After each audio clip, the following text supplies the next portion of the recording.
I'm Chris McDonough, a retired homicide detective. I've interviewed thousands of people, from serial killers to ministers. Welcome to the interview room.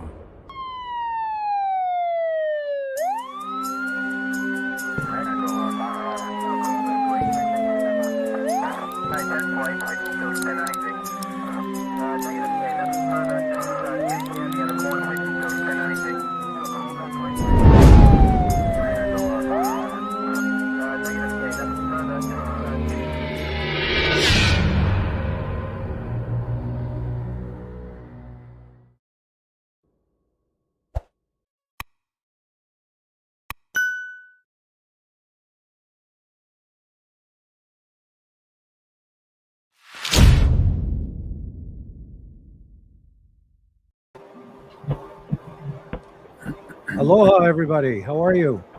Hey, welcome to the interview room. Hey, Dean. Greg. Hey, Dean. Hey, guys. So, hey, Dean, I think we still have a little pounding in the background just for a second. If just try maybe muting for a second and see if that takes care of it. Well, while everybody's here, thank you so much. We're so grateful on behalf of the interview room and the Cold Case Foundation.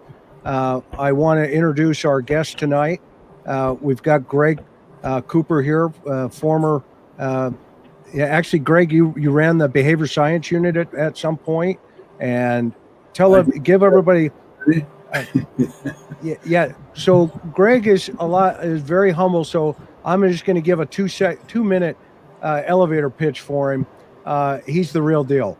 Okay? And if you want to see his bio, he's the executive director of Cold Case Foundation, but he was also a profiler for many years, ran the behavior science unit at some point, worked with John Douglas, Mary Ellen O'Toole. I mean, the list goes on. And he's written books. You taught at the academy for the FBI. And what did you teach? I forget, Greg. Psychology, right? It was criminal investigative analysis is what we called it then, but it's typically referred to now as criminal profiling, and also criminal psychology. Awesome. And so he's got a video up. It's in my videos there, so you'll get a full sense of what Greg is all about. I love this guy. And then this guy down here in the Brady Bunch corner on the behind us is Dean Jackson. He is the assistant executive director. And I think what we forget to tell everybody is John really at some point was the executive director, and you grabbed it, or how did that work, John? Or Coop? He was the chairman of the board. John was our first chairman of the board. He's now our emeritus chairman. And we're in the process now of going through some transitioning and making some changes. Yeah, and he's going to Hollywood. I think that's what's happening. Yeah, I think he's too busy. That's right. So guys and gals from all over the world, we want to thank you for being here. But this is the cream of the crop here when it comes to understanding the behavioral analysis aspect of some of these high-profile crimes like this. This is, if anybody in any law enforcement agency around the country, if they had a question about how to do this or what they're possibly looking at, they send it to the behavior science unit. So I could have thought of nobody better than to have our executive director, which, by the way, if you're not aware, I am the National Law Enforcement Relationship guy. So I keep these two guys out of trouble is basically what that means.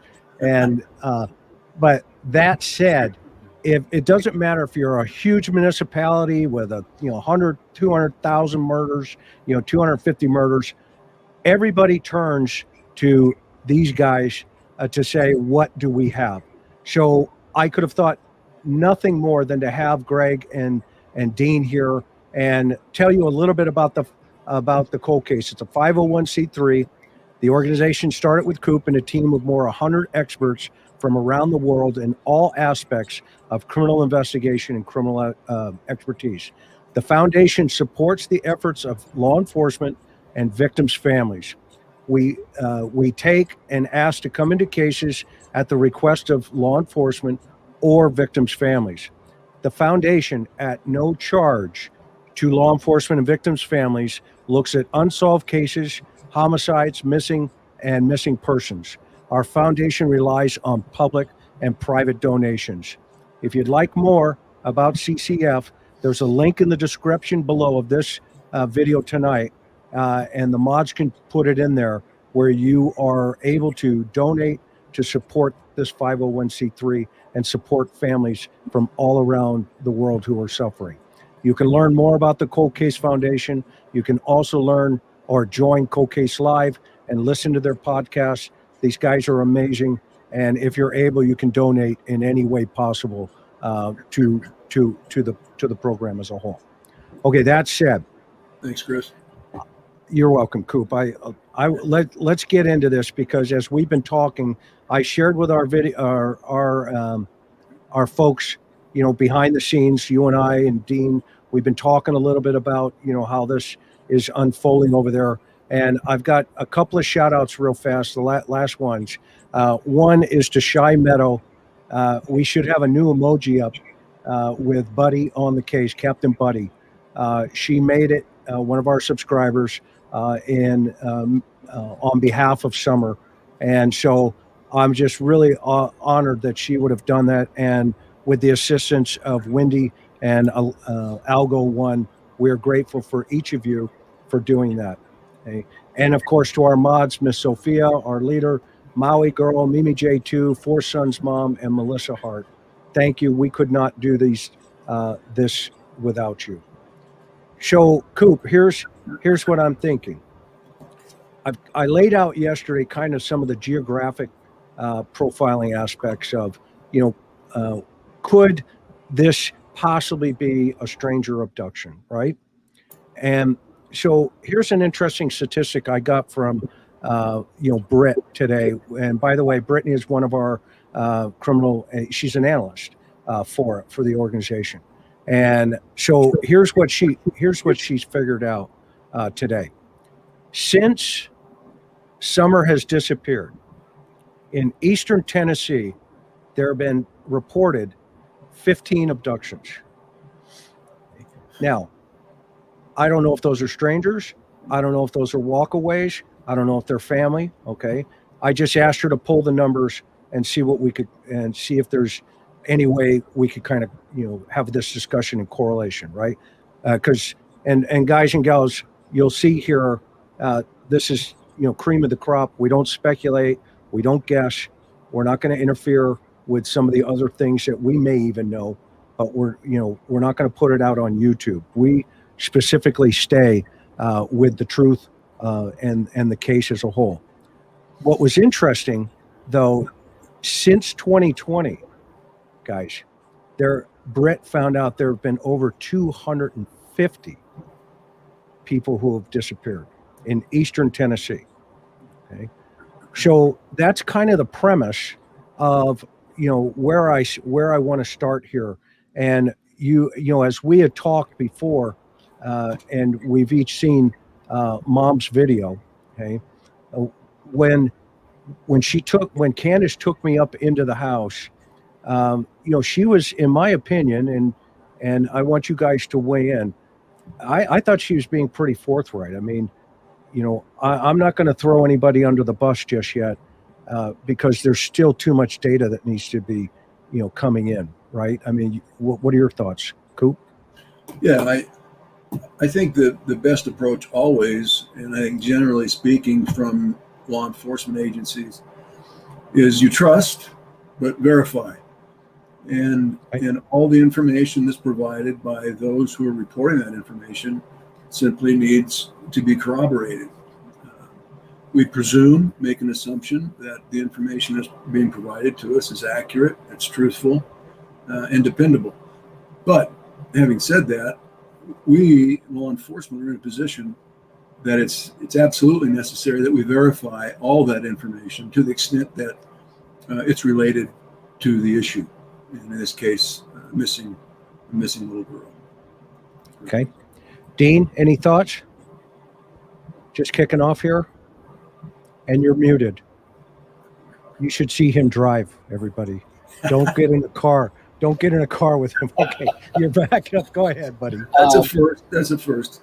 I was just going to say that I think the one thing to keep in mind as we kind of go forward and we look at this, we're kind of coming at this from two different angles, right? The first angle is what we know about it and the information as it comes in, like you said. The second then is looking at this from the perspective of other cases and in general. So I think there's kind of two parallel things that we're sharing here. Okay. And so I think that's what we want to think about.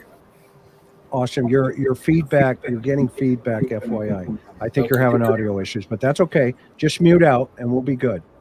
So here's the plan.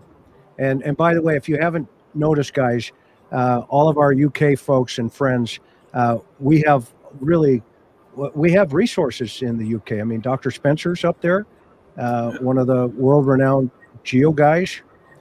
And so if you're, yep, JJ, Pat, yeah, I forgot about James, you're right. And so if all of our European friends, welcome for being here, and everybody around the world, we're grateful you're here. So one approach, Coop, that we talked about, I want to play Mom's video again, and we can kind of just kind of take it along. But what I want is to hear. I want people to hear your impressions in relationship to, what do you think we're looking at here, and not the probabilities, as you say. Tell everybody what you say, not the possibilities or probabilities. I can never keep it straight. That's right. You got it. You're okay. Okay, so I'm going to add the movie to the screen. Okay, and I'm going to stop it right here just for a second. Make sure we've got the sound up. Okay, the sound's good. So as I explained, to you the guys the other day, when I came up that road, okay, that road was just atrocious. Okay? When it rains, all of that gravel comes shooting down that hill.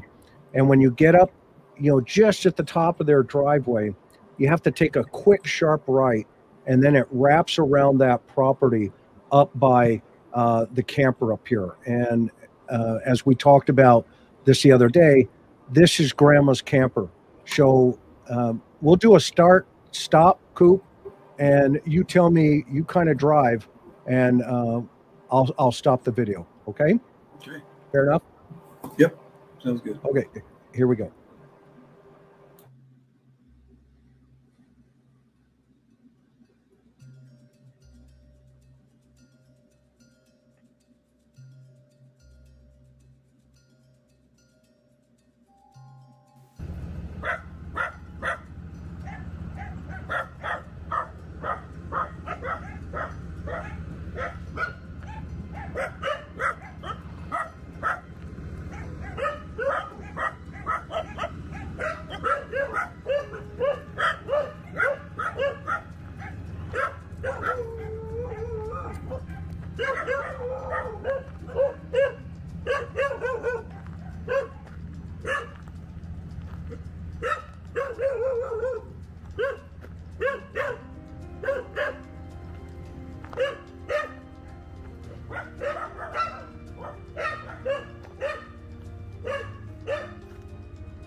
So that's a road behind there, and I showed that yesterday. I broke that down.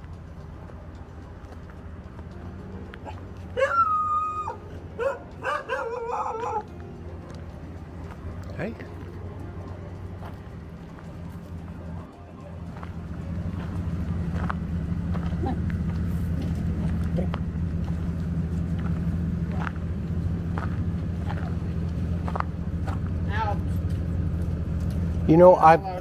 I have much more respect for what you're telling me by standing here. Yeah. And I've got my little camera here, but I'm looking at this terrain, and I'm going, holy cow! She could have even there's a million possibilities here. Yeah, there's down thousands. there, and there's the road down there. Yeah, that's the road. That's Okay, the Chris, house. want to stop for a second? Okay. So, what's some of the first things we start looking at here? That is, what's the initial, what we'd refer to as the initial contact site, assuming there may have been an abduction. And we are looking at possibilities to begin with. And we're trying to focus on the probabilities for the purposes of utilizing investigative resources most effectively, but especially so we don't lose time in trying to find little Summer.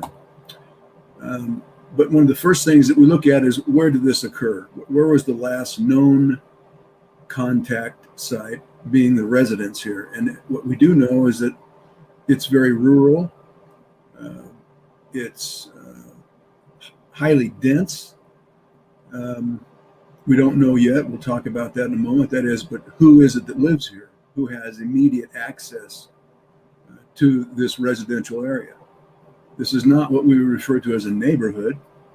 It's private.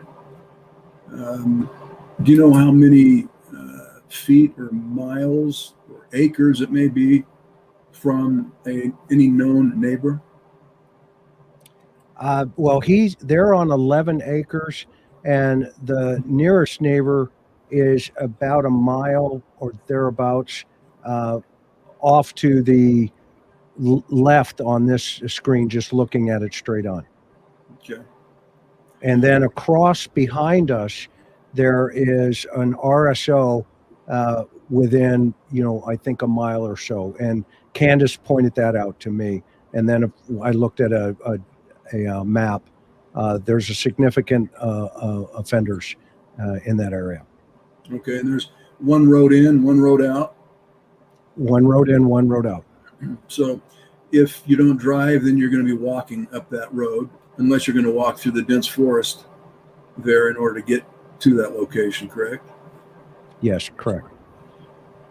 So who would be wandering through this residential area is one of the first questions one may ask themselves. Outside of those people who are familiar with it and has immediate access to it. Most likely, if there's anybody coming to that location, it's because they are familiar with the family, they're familiar with the location, they're familiar with that destination. There's a purpose to go there. Give me an example, like a satellite guy or somebody that works for a company, delivery service of some sort. That's possible, depending on on how they get their groceries or their services that are provided for them. If they have utilities up there that they may be needing help with respect to, say, cable networking, if they have access to TV or utilities, you may have some service folks that go up in that area, but most likely it's going to be somebody associated with the family, somebody that knows the family. Outside of that, anyway, somebody that's been up there before, that knows, that has a purpose of going up there, that's been there before, is familiar with the area, familiar with the family, familiar with those who would be there at the time they went there. They're not just meandering through a residential area. Yeah. So down that hill coup, the week before, Candace shared that there was a crew working on the power lines, clearing trees and stuff off of the power line. So that would be the kind of potential somebody familiar with the area, but sure. Would it be necessary that they would even know the family, or is it possible that they could have been familiar with the family? And then, if this is the scenario, right? Yeah. I mean, it's possible they could be familiar. Most likely they don't even know the family lives up there. Okay. The workers. They're just trying to get the job done. That's the purpose of their mission. And to what degree would it have been necessary for them to hook up with the family to let them know they were in the area? And if they were, of course, we'd want to know that as the investigators. We want to know anybody that's been there in the last week, especially to 2 weeks generally. Who's been in that area? Who has access? What kind of pattern behavior is going on there with respect to passerbys, neighbors, friends, associates of people that live there, relatives, etc. So they have a reason for being there. They're not just walking through the neighborhood. So there's a familiarity. I mean, remember Dennis Rader? He was an ADT repairman or installer, right? Right. That's right. And here, right, and here's this guy on the run for 30 years, killing people in their houses. But that was the familiarity potential aspect of, before he became a dog catcher, to get into the. It's thought that the Otero family that he murdered, he cut their telephone line before he approaches. Well, what would be the purpose of cutting that telephone line? Because he could, as a possibility, present himself as a telephone worker, indicating that there are some telephone problems. Can I come in and check your telephone to see if it's working? And of course, as you go into the home, you find out that the telephone receiver, back in those days, we actually had those. This would have been back in the early 90s, that the receiver was off the hook. So the chances are that he may have presented himself as a telephone worker to get inside that house, to get access to the family.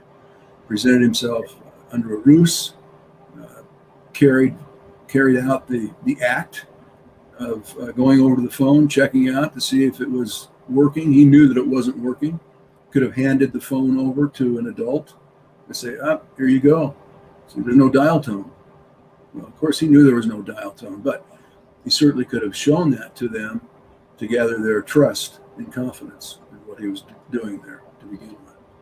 But in this situation, that's certainly possible. It's possible that somebody came up there in some kind of capacity, but it doesn't appear that there are many utilities hooked up to that area. Right. So, yeah, and keeping all possibilities open, which we do in these types of investigations, I would say we would put that up on the board, right? Sure. Somewhere. Absolutely. Okay. Dean, any thoughts you want to weigh in before we keep moving? Well, I think we kind of mentioned it slightly, but I think you also could have, delivery, right? I mean, if you had Amazon or UPS or somebody like that, depending upon, but I don't, here again, we want to look at the family's history and patterns. I mean, there are some neighbors out there that seem to get a delivery every day. There are others that don't, but, part of it too is who has a reason to be there that other people looking at them. I mean, this guy's got to be pretty cool cucumber to come up there on that property with that many dogs into that area. It's not like he can blend in. I mean, if he's, from what you're describing in the direction coming up, if he's on that road or if he's anywhere, if he's seen by anybody, he doesn't have a lot of options here or else, right, to explain why he's there and what he's doing. Yeah. And seen. Go ahead, Coop. Yeah, just presuming that he's seen by somebody there on the property. Yeah, so that's always a possibility. So I'm going to move forward, okay? And Coop, tell me when to slow down. Okay. Like literally, And this right here, usually you can see the road because they have went through here and mowed and took down a bunch of stuff away from the power lines. okay. But usually it's full up. You can't even see the road. That day though, how was it? Was it full up or was it like this? That day and a few days prior to that, they were working on this. Okay. So I've even come to a conclusion maybe one of them people have snatched it.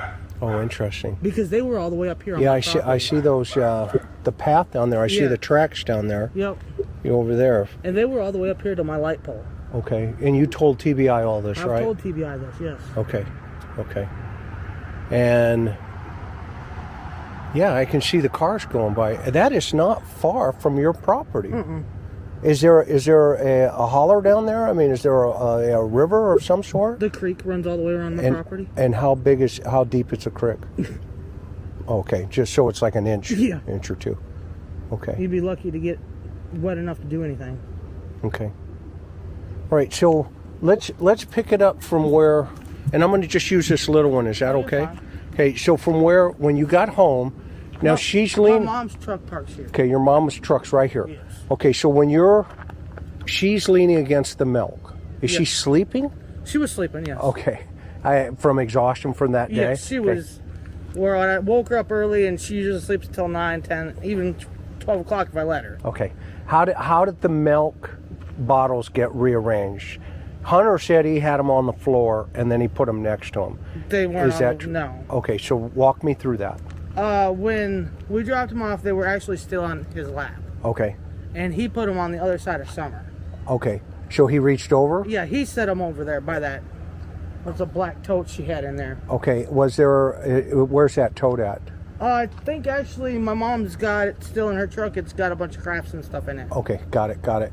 And now from when you pulled up, did she just fall asleep next to that? She fell asleep, I'd say maybe 5 minutes on the road. Okay, got it. And then, so walk me through, you get home, you take the groceries inside. Is Don home, by the way? No, he's Okay, not. okay. Actually, I parked the truck and I opened both doors. It's really hard because this lawnmower of his. But I opened the doors up and I shook her. I said, "Wake up, we're at home." She jumped right up. Okay. Like nothing. I unbuckled her and I said, "Come on." I said, "Mom, I'll be right back." So went in there and he got the boys and they were sitting on the table. And I said, "Come on, let's get the groceries." Yep. Okay, go ahead.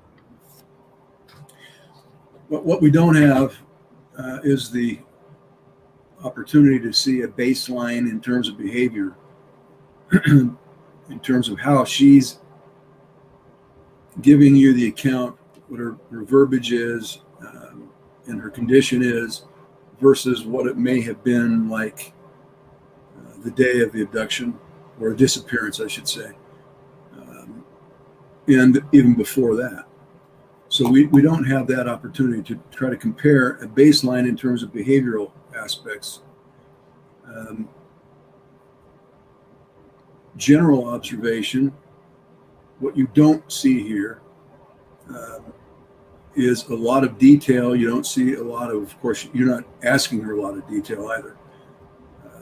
And you don't see a lot of emotion, but what we don't know is what emotional condition that she's in, and what, say, for example, medication she may be taking as a sedative to help her get through such an ordeal as a missing child. Yeah, and one thing to that point, Coop, Yeah. just before we got to her property, she had an emotional breakdown with me. We were down at the water. I mean, she had real tears, everything. I mean, and you know me, I would tell you, what I was looking at was, this woman is distraught. There's something on board here with her emotional. So this is an aftermath of an emotional expression like that. And Exactly. Yeah. because she seems a bit relaxed, and that I think would be consistent. This relaxation would be consistent after a breakdown like that. So I don't misunderstand. I'm not questioning the behavior. I'm just wondering and comparing what it was like before and during and after. Yeah, and that was her, that was her condition when and I was right next door, probably 15. This took a drive from where the water hole was, where her child was swimming, right back to the house, and she was very forthright, saying, "Yeah, come on, let's go." Great.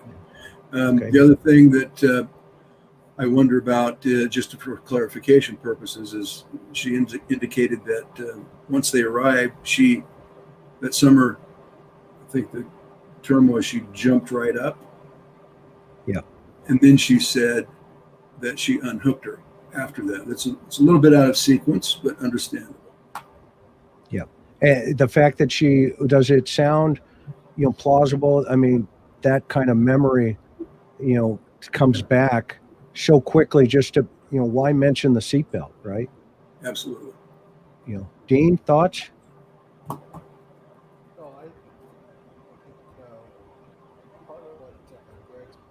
He's having, Dean, your sound is broken, bro. Can't hear you. That's all right. Mute out. We'll keep moving. We're going to come back to you, buddy. You're going to have to start getting the popcorn. All right. Okay, Coop, you ready? We're going to keep moving? Okay, let's go. She's out, and we brought them all in the house, went through them all, did all that. And this is that's her swing. That's her swing right there. Come show me her swing. Why is this, and who's this? That is Smoking Boots. That's my boys' cat. And how many dogs do you have here on the property? About. Honestly, I don't know because people just keep dropping them off. Hi. I know. It's Okay. It's Okay. Sorry. So this is her swing. That's her swing. This is her playground. Yep. And she loved this area. Boy, you know, I'm looking at this, and this terrain, Candace, just strikes me as being so dense and just. Is that they say the dog trail? Where's this dog trail thing? That I'm not sure, honestly. there's so many of them. The dogs go in every different. Yeah, I way. saw the dogs came out of the woods as we were pulling up. Yeah. Okay. They do that all the time. Okay. That trail right there, my boys, they ride those dirt bikes that are leaning against the truck over there. Okay. You can see there's one of them. Okay. And they Those are on- like 50 cc's, aren't they? Yeah. Yeah. The that old, one ain't. I think it's only like 25, I think. Okay. But yeah, they go down that trail with their dirt bikes and then come back up on the road, up on the driveway and go around and stuff. What was it about this swing that is just so important for her? She liked it. She just liked to swing. All the kids did. Now, I don't want to talk about the boys right now because I know that's, you know, a tough another part of your heart. Okay. Yeah.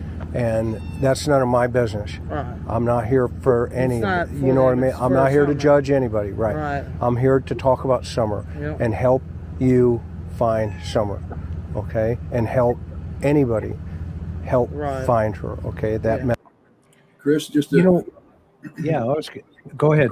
You start. she made reference to Summer liked using that swing. That's past tense. So hopefully she's not losing hope that there's at least a strong hope that Summer will be returned unharmed. But it is a concern that she may use that kind of terminology because it certainly affects her mental and emotional state and her concern. As well as other considerations. Yeah, you know, one of the things that struck me was her emotional response to the cat that was crying.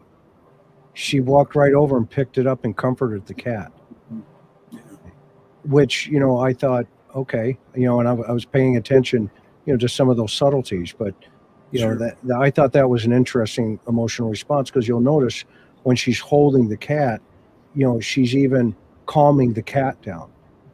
Okay. And so here she is talking about Summer. She hears the cat and she responds, you know, in a favorable way, in my opinion, you know, to picking the cat up, almost to, you know, protect it of some sort. So I don't know, you know, go ahead. No, I agree with you. I think there could be a transference of emotion and feeling out of concern for a helpless little animal and trying to comfort it. And it could certainly be a transference from her concerns for Summer. Yep. Or could it be even her? You know, she's calming herself. Sure. She's, you know, could go either way. Dean, did you get your sound fixed? I don't know. Did I get it fixed? You can hear Hey, it's better. Yes. You want to weigh in here for a minute? Yeah, the only thought I had was when we were talking about her response to things. You know, I think what happens a lot of times with the general public is that it's really easy to project onto a person what you think it should be. And I think Greg's point really needs to be emphasized, and that is that we really need to know what normal is. You know, I can tell you, for example, you know, when you go in on a domestic, for example, into a home, you know, people are saying, well, this shouldn't be happening, that shouldn't be happening. But what we're trying to do from a law enforcement perspective is try to get it back to a level of normal. It's not my normal, it's not your normal, but it's the normal there to bring this level back down. And I think that's part of what we go then and we take that secondary step, which is the verification that Greg was talking about. So partly is trying to understand what is normal, and then we're comparing it to that, not, you know, I see a lot of times people are comparing, you compare one home life to another home life, well, they're so totally different. And so you're comparing apples and oranges. And so I think that is really important. We can make some observations, but we're really still kind of blind in some areas because we don't know what the normal is for her or the family and their interactions. That's a really good point, Dean. And thanks for, making that point, because I talked to Larry today, and folks, if you're just joining us, I've got Greg Cooper, former, supervisor of the behavior science unit. I got Dean Jackson. All of us are on the Cold Case Foundation, and Dr. Simons, who's a forensic psychologist. I talked to Larry today, and he made a really interesting point to kind of dovetail into what you said. He said, look, all behavior is on purpose. Okay? And then he told me, let Coop just tell you what that all means. Okay. And then he says, he goes, we can't judge how anybody reacts or feels because people react differently in every single situation, including people who have committed the most horrendous crimes. Okay. So what he was, my takeaway through that process was, we really don't know what her baseline is, but we're looking at it, and we're looking at something with all this potential trauma on top of it, whether it's a plus or a minus, right? So, Coop, you want to weigh in on what Larry said and dovetail into it? Sure. I agree with him. All behavior is purposeful, particularly when it's conscious behavior. Sometimes we engage in an impulsive kind of an act, a tic, for example, or a habitual kind of nonverbal activity. But even that, it's purposeful in that generally those are associated with the pursuit of a feeling. So all behavior also is in pursuit of a feeling of some sort, whether it's comfort, as we see here with the kitten, or projection, or whether it's during the course of the commission of a crime, to take it to the extreme of an assault. The end result is purposeful in terms of the act, but so is the feeling that's associated with it. The power, the domination, the control, the revenge, the anger, the expression of anger. Even up to post-incident, for example, in the event that you've got a crime that's been committed and somebody feels a sense of remorse and regret. We certainly have seen a number of cases where the offender, after the fact, has placed something, a pillow, beneath the head of the victim to comfort that victim, a deceased victim, even though the victim is no longer alive. It's an expression of comfort. It's also potentially an expression of regret, remorse. They may cover them with a blanket, but yet leave their face exposed with their head on top of the pillow. So generally, whatever that behavior is, you look for and try to translate the behavior or interpret that behavior into thoughts, feelings, and emotions being experienced by both the offender as well as the victim, because the victim engages in behavior also that's purposeful, whether it's defensive behavior, as an example. So I think the more we understand that, we get a sense of what the person is feeling, what they're sensing, what they're experiencing, what they may be visualizing at the time and expressing based upon their mindset and the potential motive for a particular act or crime. Okay. And it's Dr. Simons, Larry Simons. It sounded like I cut my M off. Welcome to my speech impediment. Okay, so moving forward. Messaging. Okay, so you go into the house. Go in the house. And Can I follow you in, or do you comfortable with that? Huh? I don't know why the dogs do it. Steal the cat food. And is this they're going to attack me? No. Oh, I was just, I'm teasing you. The dog's going to attack me. So this is the Get out. the scaffolding you're talking about. Yeah, that's my. That's Okay, so she comes up, jumps up, and goes right in. Yep. Okay, how many cats? You know what? You should have like a zoo license. You know, I'm seeing all kinds of critters, which is good. Okay, where's Summer's bed? Oh, it's in the basement. Got it. Okay. So what happens when she comes in? The boys are playing where? No, the boys are actually sitting here, Okay. and they're actually sitting right here at the table watching TV. Okay, so they're at the table Yeah, I come watching in and get TV. 'em. Okay. They were all locked in. Nobody could get in. Nobody could get out. Kind Okay. of thing. Now who's this on up here? Okay, that's a critical statement. They're Yeah. locked in. Nobody can get in. Nobody can get out. Okay. And she presents that as a factual statement. Yep. Which suggests that it's pattern behavior at certain times during the day. And interesting that she indicated that it was that they were locked in. Nobody could get in, nobody could get out. At the time of the occurrence of this event, and that it was important enough to make that statement, to know that there was some element of safety or precautionary measures taken to maintain safety for the children, at least.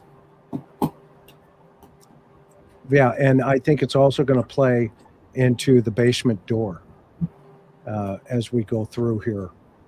If this is a habit of hers, you know, is it a habit? And you and I talked, and Dean, we talked, you know, the other day where we were kind of, you know, going, okay, you know, does this then move this thing even in a different direction somehow, right? So, Well, Dean, I think thoughts? the other question, one of the questions that comes to mind too is that, you know, for her to help us understand, I mean, I would be interested in talking to her about, you know, her thought process of locking that. Are there reasons that they feel unsafe? I mean, some communities, people leave their doors unlocked all the time. Some communities, and particularly when we get into more rural areas, you know, doors are basically left open unless they're going to be gone for most of the day or whatever.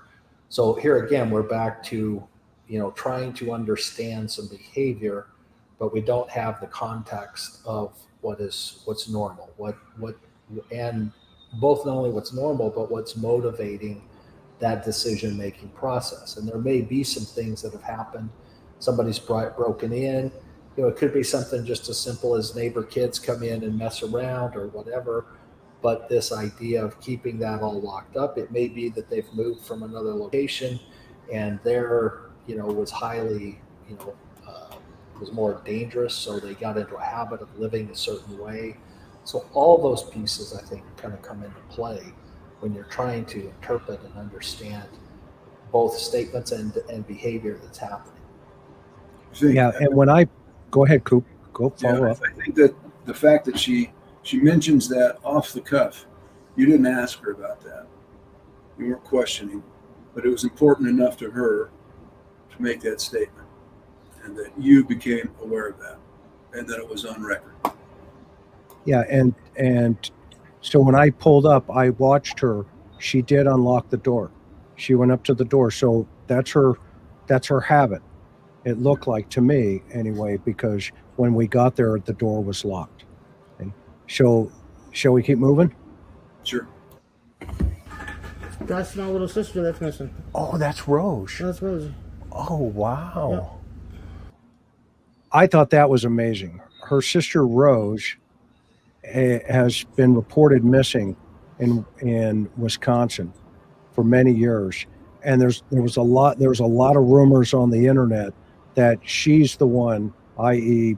Candace, you know, who potentially could be involved in that caper.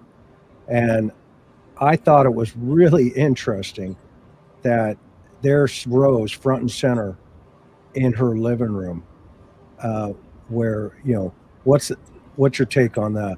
Is that the picture on the wall there? Yeah, that's the picture all the way across the wall. I think that it's a focus. It's a focal point for that room and for the attention of anybody that goes into it. Enough that it would be likely that someone may question and ask, who is that? Because it's important enough to her that the photograph of her sister is up there, so she can explain it and maybe tell anybody who may inquire about her. Yeah, it worked. Yeah, It worked. exactly. I saw it and I was like, who's that? Yeah. And I think that's suggestive of an emotional attachment, and certainly a significant event that's happened. Okay. And that she's definitely linked to that emotionally, as anybody would be under those circumstances. Okay. So let's keep moving. Wow. And who's the guy? That's her ex-husband. Wow. Do you think he had anything to do with that? I don't know. Okay. Yeah, we don't want to go there. Can't say. How's yes your or no. mom deal with that? It's difficult. Yeah, I know. You know I know, right? So, okay, watching TV, where's Summer? Summer, she was with me. Okay, so walk me through that. All right, well, we walked up in here and we got Josie, Wyatt, and Waylon, the boys. Right, Well, you put the groceries down, right? Yeah, well, we went back out and then we brought the groceries in and put them down.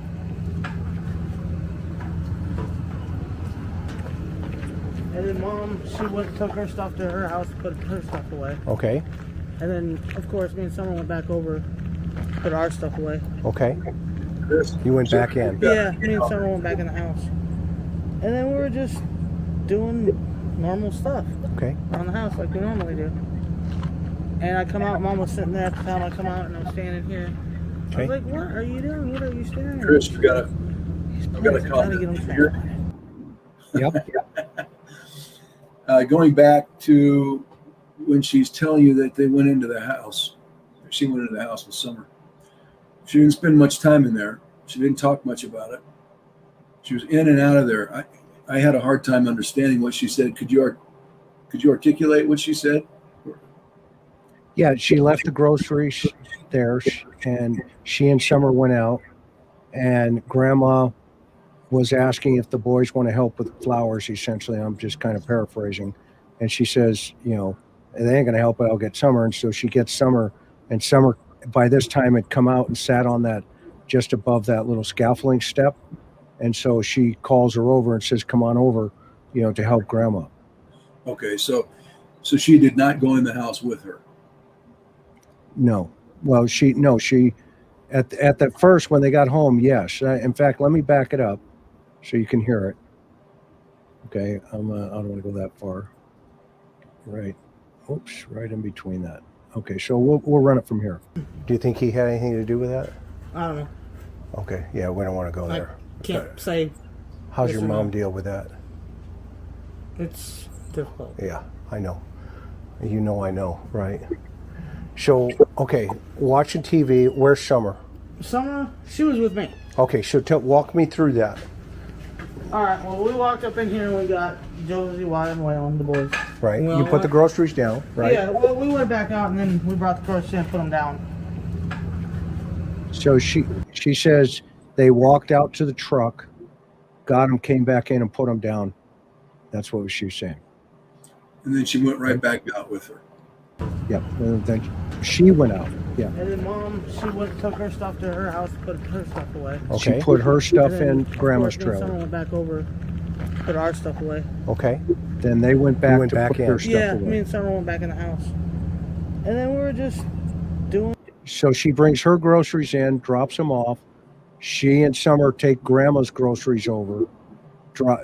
They separate those, drop those off, and then they go back into the house, put the groceries away again, or to put the groceries away at that point. Okay.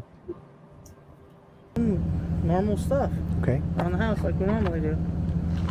And I Normal come out, Mom was stuff. sitting there at the time I come out and I'm standing here. I Okay. was like, what are you doing? What are you staring at? She's like, these plants, I gotta get them transplanted. I was like, well, Summer will help us, so I went back in. By that time, she was sitting on the floor playing with her toys. Right here? No, in the kitchen where we were just at. Okay. She was actually sitting on the floor playing. Okay, what I think what she doesn't realize here is there's a gap of time Yeah. right now, right, Coop? Yeah. Where her attention's over at grandma, and that door is wide open. Okay? That was one of the things that, when I started thinking, okay, what are our possibilities? I mean, are we looking family here? Are we looking stranger here? And we don't give, solid, pieces of that puzzle away right now because it's a fluid investigation. But, what are your thoughts on that when she said that? Well, and again, you're not interviewing her; you're just asking her to give you an account. But I would want to, if I were interviewing her, I would want to have her articulate very specifically what happened from A to Z in terms of where she went, when she went into the house, when they turned around, why did they turn around, why did they come back out of the house, where did Summer go after that, and I don't get that sense here that this is kind of a skimming over that surface. And I would just personally, if I were interviewing in a situation with her, I'd want to nail down those details very, very right. Well, yeah. Dean, any thoughts? Well, and I think too is that a lot of times families think that, you're trying to somehow ensnare them, but I think what we're trying to do is find out those moments in time. Part of it, if we go back to her suggestion that somebody came in there or came up, she said early on that she thought maybe somebody came up here or was there.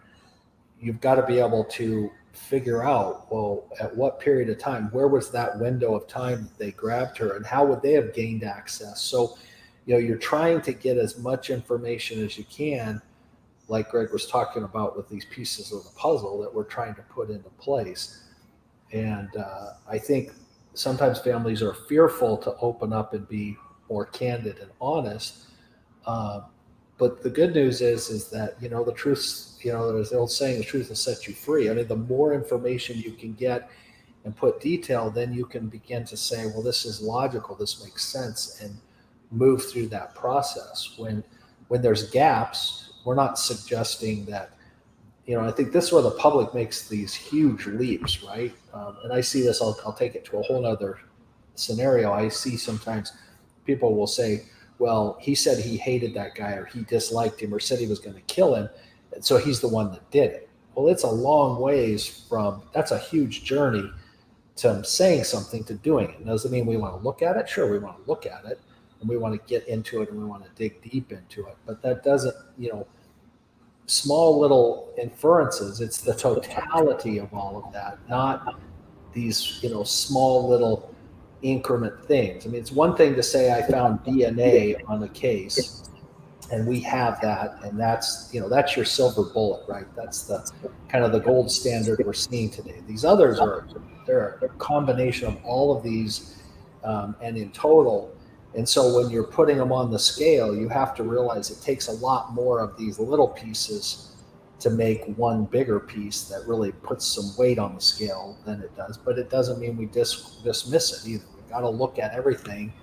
And so helping families understand why we're moving through that process, how much, and so helping her understand the more she can share and the more detail she can give really enables investigators to hone in on specific possibilities, because we always talk about moving from possible to probabilities and saying, well, with that set of circumstances, this is far more probable than it is just a possibility. Yeah, what's interesting is, we've got almost 12,000 people here in the chat right now, and every one of them is throwing up what she's saying. Right. Okay. So that's 12,000 opinions, okay, right, on what we're watching here. And this is, what do you say, Coop? Pick the hammer, or for the right, or pick the, yeah, what you're saying? Here we go. You ready? Okay. He who's good with a hammer thinks everything is a nail. Yeah, that was close. Right. meaning behind it is we become very, very familiar with certain parts of a job, for example.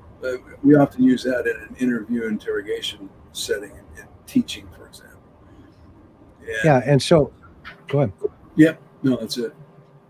No, and so we have to keep this idea open of, and that's what we're going to do here in a couple of minutes, talking about a high risk offender and how those behavioral characteristics would fit into this environment. So I think I would feel comfortable saying, okay, if mom and the grandmother have their attention away from the daughter right now, and that door is open, is it a possibility? And it's just, we're going to put, right? Because we deal with, 1,000 scenarios, evident in the fact that we've got, 10, 12,000, opinions. Okay. So every one of these opinions has to be, considered and validated as a potential. Okay. And so when we've teached, right, Coop, and we teach investigators, everywhere. Okay.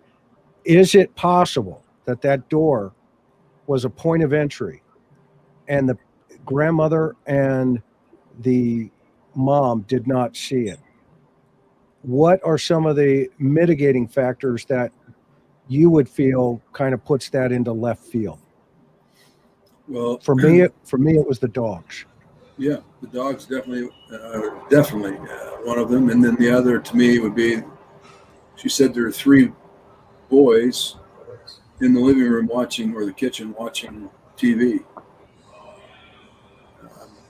Most likely they would have seen something or heard something. Okay. If it was back in the house. Okay. And Dean, your sound is acting up again unless you're muted. Oh, you're muted. Okay, perfect.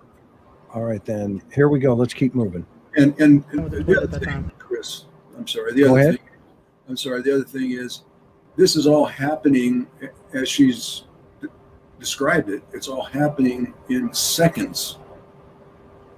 Yeah, and I think people forget that where this, one of the things that Dr. Simons pointed out today, he said Adam Walsh was kidnapped in 7 seconds in the other aisle while his mother was shopping. Okay. And that's where we've got Amber Alerts. I mean, that's where it all started. And he said, then let me remind you the facts of that case. He was there with 2 other boys, and they were playing those little video games things. And the security guard approached them because the policy of that day or in the store was that children under 18 could not be in the store. So he escorted all 3 kids out onto the sidewalk where, O'Toole, or whatever that guy's name was, I forget his first, right? Am I right? Otis, yeah. Yeah, Otis, where Otis was driving by, and boom, there's Adam, and gets him in the car, and, John Walsh is devastated. Okay. So, and we all know in that case, they didn't find his body. They found his cranium. They found his head. Yeah. And so, that's how quick this could happen. If an offender is, and I want you to weigh in this really, if, as we go along here, Coop, I want you to really tell our audience here, about the importance of being patient here, while looking, at all options, not taking them off the table just yet. Okay? Sure. Okay, so I'm going to keep moving. Well, first of all, let's talk about the outside. How risky is this for, the kind of guys that you've been studying all your life? Yeah, well, there's some risk here that is mitigated simply because it's in a remote, more isolated area. Heavy, dense foliage and terrain, but that's counterbalanced by the presence of family and other eyes, other witnesses, right? You've got 3 other kids, you've got 7 dogs, you've got a mother and a grandmother who have that maternal instinct to take care of their children and be aware of what's going on. So that counterbalances what otherwise may be a lower risk, because it's away from a large setting, a public setting of potential witnesses. And it happened in such a quick period of time, there had to be, most likely, a lot of commotion and noise associated with the removal, assuming that's what happened, removal of Summer from that residence and the escape of the individual with Summer in hand. Person would have been unable to get into a vehicle because it's one way in, one way out. There is no other vehicle there other than the family's vehicle. So the individual would have had to take Summer in hand down that terrain to another vehicle, or down the road to another vehicle for a successful abduction. And control her at the same time, from screaming and yelling and kicking, and from stumbling down that steep terrain. Don't you think also, Greg, the layout of the home creates some dynamics as well? As far as, this isn't, when you walk in, I mean, part of this home has been, built by them. So it creates some interesting dynamics. And I know later on it comes up because we saw part of your video, but even where the staircase is and the location to go down to the lower level, that in of itself, somebody's, if they're not familiar with that home, if they don't know how to move around from room to room and through that home, those are going to also counterbalance what Greg's talking about as well, because trying to grab her, get her out, and do that creates some dynamics as well. Which again, takes away from certainly the probability of a stranger abduction. Somebody, whoever would have taken that level of risk and to do so successfully, most likely would have been very familiar with who was there. They had in mind who it was, who the target was, in this case being Summer, and the entrance and exit with respect to a successful abduction and a getaway, if you will, an escape, and not being seen by anybody. These are awesome points. So let's keep moving. I said, Summer, you want to help plant flowers? And she jumped up, left her toys a mess, of course. That's cool. Yeah, And then we well, walked that's over what kids do. It's their job. What? Okay. Okay, now that was an interesting statement. She goes, she jumped up and left her toys. Okay. Let's listen to that again. You went back in. Yeah, me and Summer went back in the house. And then we were just doing normal stuff. Okay. Around the house like we normally do. And I come out, Mom was sitting there at the time I come out, and I'm standing here. Okay. I was like, what are you doing? What are you staring at? She's like, these plants, I gotta get them transplanted. I was like, well, Summer will help us, so I went back in. By that time, she was sitting on the floor playing with her toys. Right here? No, in the kitchen where we were just at. Okay. She was actually sitting on the floor playing with her toys at that time. I said, Summer, you want to help plant flowers? And she jumped up, left her toys a mess, of course. That's cool. Well, yeah, And it's we double walked decker. So she's in now. Mom knows that she's in that second room playing with toys. Okay, at that point. Okay. That's Over what kids here. do. It's their job. What? Okay. We walked over here and we transplanted these cactuses from the little pots that they were in. And transplanted these ones here into this bigger pot. And that So one Summer's into that with her bigger now? pot. And then she took the rocks that we've gotten from. So Summer is with them now, transplanting the plants into the Yep. pot, right? Okay.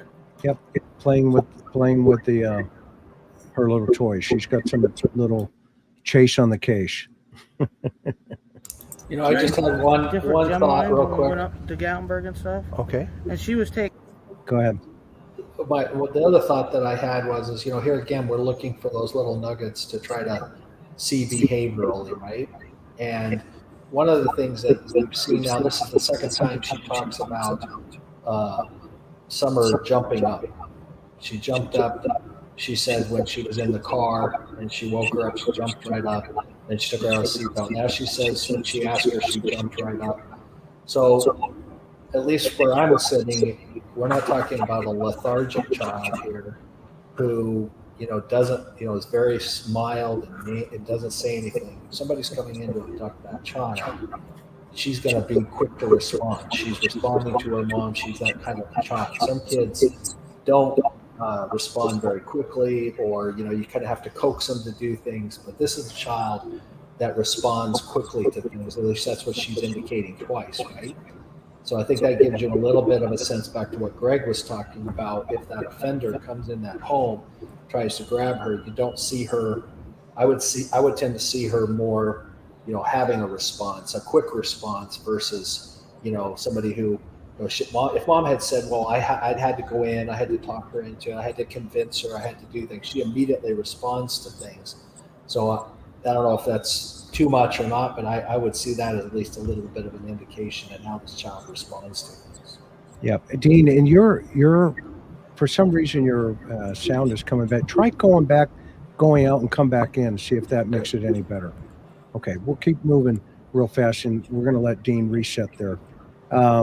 I think that's significant too, Chris, what Dean had said. Yeah, it gives exactly. us a little insight into the personality of Summer and how her mother sees her in terms of her activity and her reaction to things. Well, and I interviewed her Sunday school teacher, Robin, where she's seen in all these church videos and stuff.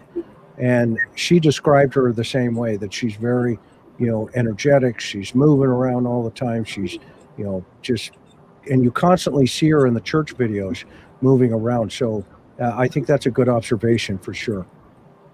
Let's keep moving. And she's the one that spreaded all the rocks around in here. And then she put her puppies in here because she wanted to chase in there, Okay. That was cool. Where are those puppies now? What do you mean? Oh, the little puppies, her real ones. Yeah, these little. Oh, yeah, those little guys. Oh, that's Paw Patrol. Yep. Yeah, that's the police one. Yep, that's Chase. He's always on the case. Okay. Okay. Oh, I see another one over here. She put him in there. Yeah, you're on the cactus. Okay. Don't take those out, okay? No, I leave them right there. I know. And then we went in my mom's where we can't get in there. Yeah, that's fine. Went in So there. we went in there and got some candy and stuff. She gets from grandma. Okay. And I said, well, I'm going to go back over to the house. She wanted to go back, so I said I'd go back, Okay. And I brought her, I literally walked over to here. Like literally walked right to here where I could see the boys and on the kitchen table. Got him. And I watched her walk in there. And afterwards, when she was already in there, I walked over and I said, "Why?" And he looked at me and I said, "Watch Sissy, I'll be right back."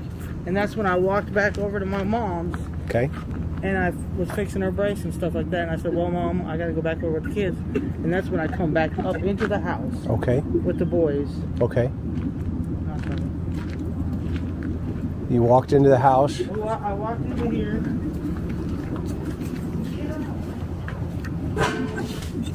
Get up.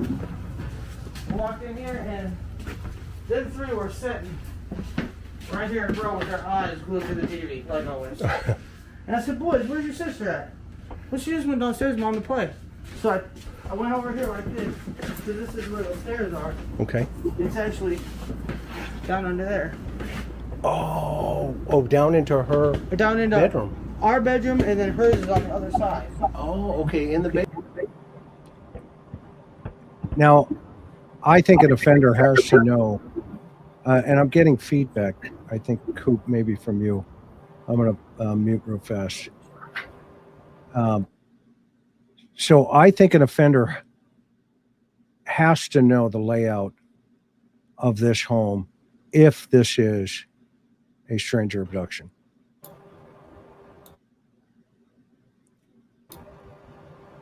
I mean, the risk level for a suspect to come into that house and then to take this passageway, if this is a point of entry. Number one, they have to know where the victim is. And to your point earlier, they have to pass the three boys, watching TV or video, whatever they're doing. And then he has to go into this cave here, which I'll take you here, which she took us to. Hang on for a minute. Well, and then that's Yeah, in the basement. Go ahead. It also suggests that certainly Summer was the target. Yes. Not just looking for any child or any person to abduct. He's not looking to, or she is not looking to commit any other type of crime. Yeah, and Summer, he has also have to presume that they knew that Summer was downstairs. yeah, exactly, because the universe has to be on schedule, right? Yeah. I mean, with this one, and statistically, a very small percentage of offenders would take this risk, Yeah. if any. But I mean, I guess anything's possible, but we'll see, right? Yeah. I'm gonna let's go down into her bedroom. Well, this makes sense now. See? And then I yelled, I said, Summer, Summer. And she didn't, I listened for a minute, I didn't hear nothing. So I went like this. This is how I always get down here. Yep. I mean, I don't know if you want to come down here or not. Do I got to be tiny to get in there? No, you should Can go. we come in from the other side? Well, we can, but it'd make more sense if you went this way. Okay, I'll follow you. Oh man, good grief, No, I know girl. if my 6 foot husband can fit down here, you can. Huh? My husband's 6 foot, I know if he can fit, you can. This. Oh my gosh. Way to go. This is my husband's room. Okay. Okay, so I want to make a point about what's on the TV here, because a lot of people on social media are saying it's porno and all this other stuff. It is not. Okay? It is true TV with one of these spring break shows where the girls are doing stupid stuff, and it's not hardcore porn. Okay, that needs to stop. Okay, I was there. I looked right. As I'm coming down the stairs, I'm looking right at it. And that is not, hardcore porn. So Is that it's not. Is that a doorway too, Chris? Is that a doorway? That's the doorway, right? That's the doorway, and the mechanism was locked. It looked very easy to open, but we obviously they'd have to measure to see if a child could, of her height and weight and strength, is capable of doing that. But it sounded like she could have, because she used to go outside and play with her toys there. But I don't know if that's because mom or dad opened the door, or if the child could open the door. Okay? Or if there was an abductor, they could have come in from down there on the outside of that door. Yeah, with the window there, could he have lured her out that door? Maybe, and with any of the grooming capabilities, if the other possibility I was thinking about, Coop, is if this suspect and somebody is outside that door, they had to know that she was going to be in that basement. So how does he visually see that from the exterior, unless the universe is on schedule and he's just hanging around that door, anticipating the child would come down into the basement, which would put in the realm of possibility more reason to believe that it's somebody familiar with the house and the environment, the layout. Yeah. Thoughts? Yeah, no, absolutely. And they have to be familiar with the at least anticipated behavior of Summer, if presuming that's who it is that who's the target here initially. And she did say too, did she not, that early on that both the doors were locked and nobody could get in, nobody could get out. Yes, exactly. was locked, evidently, and according to her, they would not be able to get in unless somebody opened that door for them. Exactly. Yeah, when she got home, she unlocked that top door, that kitchen door. Mhm. Okay. So the only What- entrance would have been through that kitchen door. That's the way it appears right now, and I think we see her she kind of confirmed that for me in my mind when she went through the door, and after we were done, she immediately walked and said, "I got to lock the door." Now, that could be because of this incident, not saying it was abnormal or whatever, but she is consistent in, I think, her habit of telling us, one, the doors are all locked, no in, no out, and then two, demonstrating that the door, she locks it behind her. Okay, and we'll see that here in a couple of minutes. And over here, well, it's a mess again. That's all right. But this is where Summer and little Waylon was, because Waylon's only 9, Okay. and they stayed down here. And these are all her toys, all her Paw Patrol, All her movies. She's got a movie about the The Savior. boys I brought back down here after she went missing because I didn't want them upstairs by themselves anymore. Okay. And this is all her And toys. all her toys. All these toys that are down here are dang near all hers, except for like the trucks and the Teenage Mutant Ninja Turtles in the game system. That's the boys'. Okay. But them are all her toys. And she's really into Paw Patrol. I see Yeah, that. I've been collecting from day one. And these are all her little ponies that I've bought. And then Also, these are, I noticed there's a lot of folks were questioning what's up in the walls. In that back wall, those are light fixtures. There's another back wall, or excuse me, to the upper right. That is a cable coming through for the back of the TV. And the far wall is a plug. On the exterior at the top, going out of the door, is a 3-bulb fluorescent light fixture. I did not see video cameras in this environment. Could I have missed it? Absolutely. But I didn't see them personally. So I just wanted to make that point real fast. Also, her toys are below. This is a rack system, a 3-rack system, and all of her toys were below there. And Candace is reaching into a big box of toys, Paw Patrol, these doll things.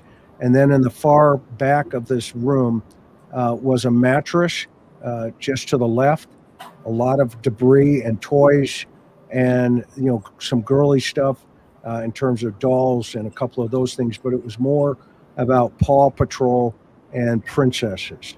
She was getting into that type of things that she was interested in. Okay? these are them girls that she likes. Them new fashion, I don't know what they are, little princesses or whatever. She's like all kinds. Here's one of them bracelets. Oh, that's just one of them. What do they call these? Oh, this is Little Pony bracelets. Yeah, I don't know what they were really called, but she liked them, and so I just every time I go to the garage sale, I'd buy her what she wanted. Okay. You know, whenever I got a little bit of money, I spend it on the kids. Yeah, this is her. That's a light or a plug on the wall. This is. I understand her now. Yeah. Even better. Thank you. You're welcome. This is really important. But yeah, I come down and I searched. I looked up underneath the beds under there. Well, you can't really get on. I can't get under there. Yeah, yeah. But I looked under there, looked under every blanket I could possibly look under. Yep. And then I come over here and I looked on both sides of the stand and work. And I don't recall if this was locked or not. I Okay. don't recall that. Okay. But I know, it's hard on me. But I know I did come out here and I said, Summer. Because sometimes she'll sit right here and just sit here and play just for, you know. And usually when she comes out and she goes directly that way up to the swing. Oh, okay, so this is like her. Yeah, she Where just she walks. come running out. Yeah, Oh yeah, you come can out see the here, path she'll just go here. right to the swing. Right, you can see where she could have run right up to and here. this is all the further she would go. She wouldn't leave. Okay. She wouldn't go out nowhere else. Okay. I want to go around this side. What is this blue This is thing where she for? locks the Oh, door. that was we were were putting trash in it, Okay. and we did have a trash man at the time, but he stopped running. Oh, wow. I gotta lock this. Okay. I'm going to film around this side. Fine. Now walk me through, what's this little, so that door is a single lock mechanism. When you pull it, it locks. It locks automatically. Yeah, it looked like it locks automatically. Yeah. And I think, that was habit for her to turn around and say, I need to lock this door. Yeah.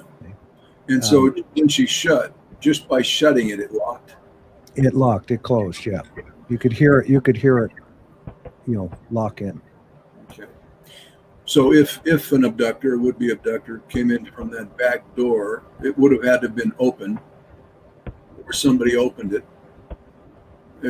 You do have a private area back there, assuming everybody is up on top by the grandmother's place or upstairs. So if Summer did come outside in that back, what I'll call the backyard for now, it does provide some private space where something could have occurred. Yeah, exactly. And I'm not, I'm watching some of the chats here. We're not suggesting that this mother doesn't love her child. In fact, we're analyzing, the potential of somebody stealing her child. And that should be a good thing looking for Summer. And so, yeah, I mean, Candace has been frank with me and straight up, and does not, our responsibility is to kind of figure out, maybe if this is a stranger abduction, with the experience level here, i.e., Greg, who ran the behavior science unit in the FBI, and Dean, the executive director or assistant executive director of Cold Case Foundation. And, this isn't my first rodeo. So with, a combined experience level of probably 120 years in this industry, what we're trying to do is say, yeah, it could have happened, or it couldn't have happened. And whatever that baseline is, it's got, it is what it is. And people respond differently in these things. In no way, shape, or form are we suggesting anything other than that. So I appreciate your classiness in terms of your chat here, because this is about Summer and what's going on here. So thank you so much for putting it in. So I'm going to keep moving. Coop, go ahead, Dean. One question I have, or I would have, is she makes reference to the fact that Summer would sit out there and play with her toys. And so I think, that does raise some interesting thoughts. One is that how often did she have a regular time? Was it, was she kind of known to be out there at certain times? And what was the family's, feeling towards, because I mean, the one area where I think, has a potential to catch people up, I'm not suggesting that it should, I'm just saying that you have to look at it in totality, is she makes the comment that they were all locked in upstairs, but then she talks about her being downstairs. So the reason I'm interested in that is if she was on a regular basis sitting out there, and if we follow the concept that, she was targeted, right, that somebody was watching her, then now we have this scenario where somebody is sitting there monitoring that area, knows she tends to come out there, because we do have cases where a predator, Greg uses this terminology, I think, when we talk about predators, people need to think about hunters, right? What do hunters do? Well, hunters go out and they watch an area, they watch their prey, they watch it in its habitat, all of those different things. So if we do have a hunter in this scenario, then that does become an area of focus that we want to look at and try to pursue some more there. But we have to understand her behavior, what was normal for her, what would she have normally have done.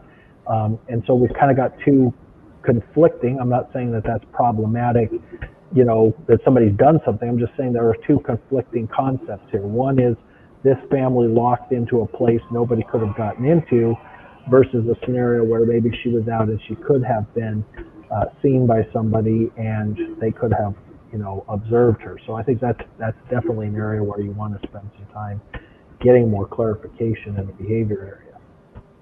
So Yeah, and Chris, go on ahead, that downstairs door from the inside, do you have to unlock the door to get through it, or can you just open it?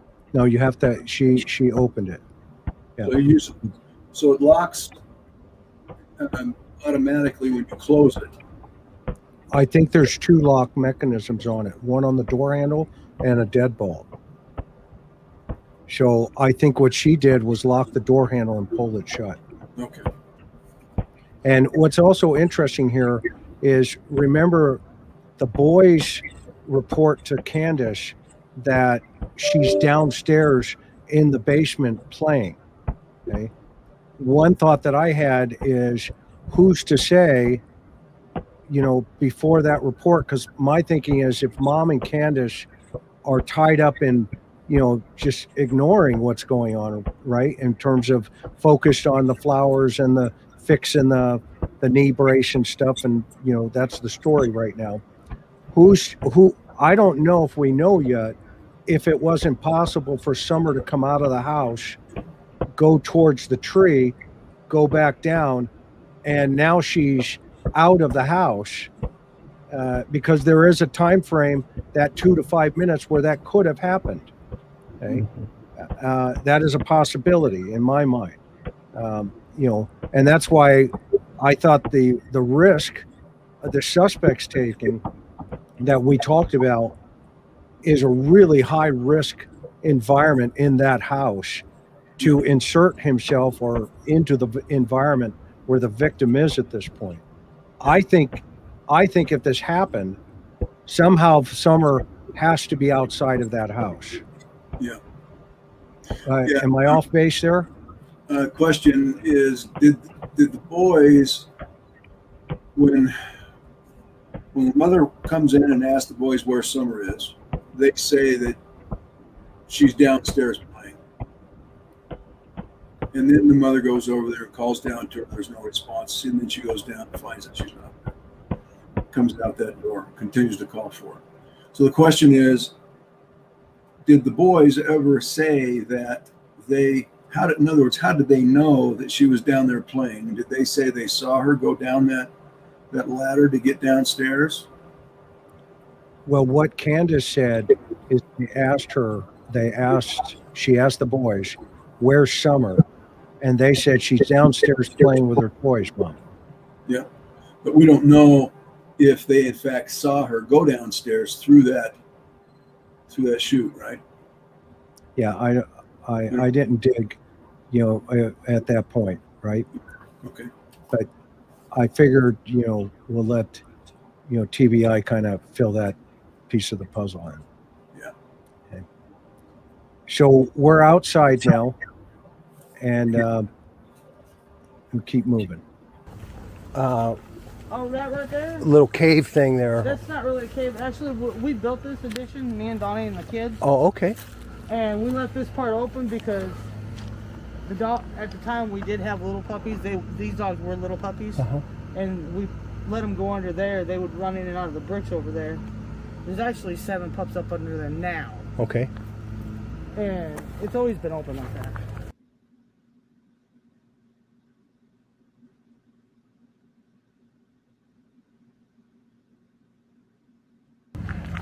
Well, you can see, after you've been here, you can see how mellow the dogs are. Yeah. Yeah, I know, right? That's what they do. They're lazy.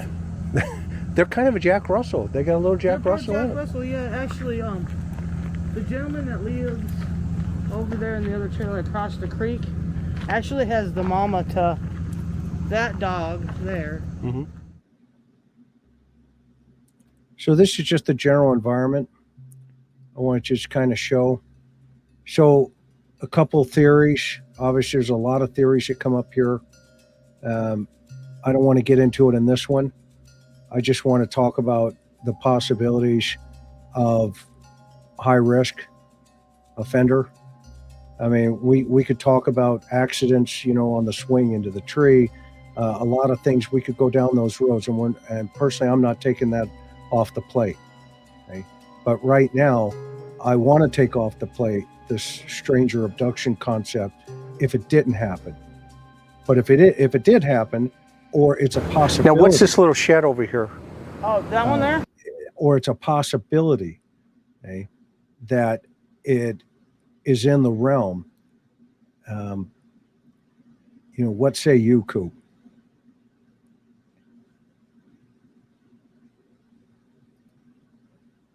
I think you're muted. You just pulled a Dean on me. Ha ha. Sorry about that, guys. It seems like what we've seen so far, if it is a serious possibility that she was abducted, it seems like the location she would have been abducted from would have been downstairs or on the back side of the house, on the other side of that door from downstairs, where she either opened the door or went outside and was playing, was seen and abducted. And if that's the case, most likely the escape would have been made down that steep terrain, right over the ledge, between the house, or rather on the other side of the kind of the roadway or pathway that led up to the grandmother's home, and in between the house and the grandmother's house, to where the cars were parked. So you've got to ask yourself the question in terms of probabilities: how did the stars line up for that to have happened and to have successfully happened so nobody heard anything or saw anything? And while it's possible, it would have been one of those random things that certainly have happened, where all the improbabilities that we would presume somehow came together to transform itself into a successful crime. But we have to deal with probabilities rather than possibilities. It's certainly possible. That's exactly what happened. The probabilities, however, suggest that we have to eliminate the other possibilities and not just jump to the conclusion that it was exclusively an abduction. Yeah, because I mean, how many investigators have come to the BAU and they thought they were right on target? And I use Elizabeth Smart all the time as an example. Yeah. Everybody was convinced it was somebody else, and they spent so much time looking at them that they wasted all the time searching behind her house, and she was there the whole time. Yeah. And so I think folks just need to, be patient and use, not only common sense, but logic. Of course, some of the most logical things are, we can think about what those are, right? With some of the dynamics in the people around. But just because somebody potentially could have had a history of, problems and maybe even abuse problems, doesn't mean in the realm of possibility that they have a friend who's familiar with this house and or had come in there and taken this baby. That's in the realm of possibility? Agreed, Coop? Dean? Definitely. Yeah, absolutely. I agree. Yep. It's possible. And so, and this is why I think go ahead, Dean. Well, I was just going to say, I think sometimes people get so focused on wanting to be right about these things that, back to Greg's analogy of, a hammer and a nail, there's a lot of different types of nails as well. And, a little finishing nail, you don't want to use a sledgehammer on it. It's a very specific hammer for that. And I think a lot of times what happens is people want to be right so bad I've figured it out. Like, this is a game. It's not a game. These are real people, real lives. This is a real child. This is a real mother and father.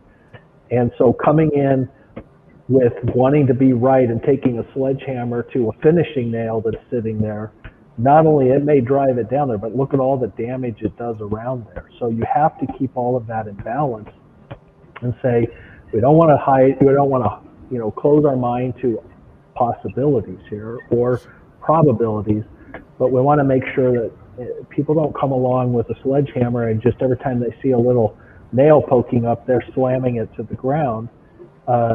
Because like you said earlier, it can get us off track going the wrong direction, but it also can do a tremendous amount of damage. I have people come to me all the time and say, well, I think I've got a list of 5 people I think did this. Well, if we can determine that it probably was one person, then that means you have 4 people on your list that didn't do this. So keeping all of that in mind and understanding there's a real balance to this, and that's what law enforcement is juggling constantly, is how do we bring this forward, move the process forward and really do the investigation, but at the same time realize that, if you develop a list of 20 people that you think are it, and Greg and I, we've worked on cases, we worked on some of the cases attributed to Henry Lee Lucas. Here's a guy that claimed to have killed over 300 people, and he's probably good for maybe 3 that we know of for sure. Well, that's a huge span. So what does that mean? Well, that means in the interim, he was being given credit for things that he didn't do. The people that actually did do it got away with it.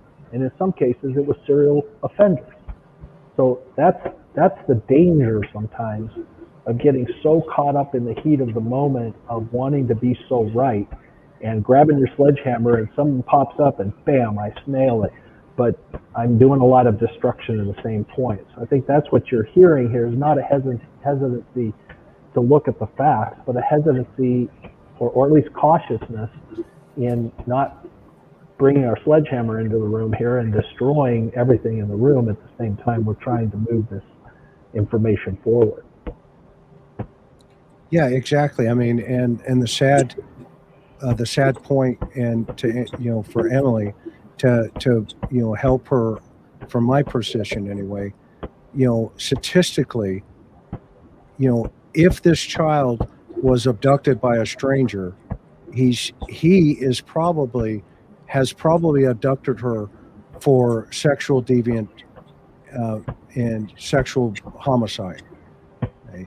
Because number one, they do not want to leave the victim to basically, catch them. Okay. And number two, right. And Coop, I want you to dovetail in here. Number two, it's probably rare after 4 hours, the potential of this child still being with us. Okay. Now there are some cases of 7 to 8 days, right, Coop? But in this kind of risk level of an offender, put us in the mind of an offender who would take this type of risk.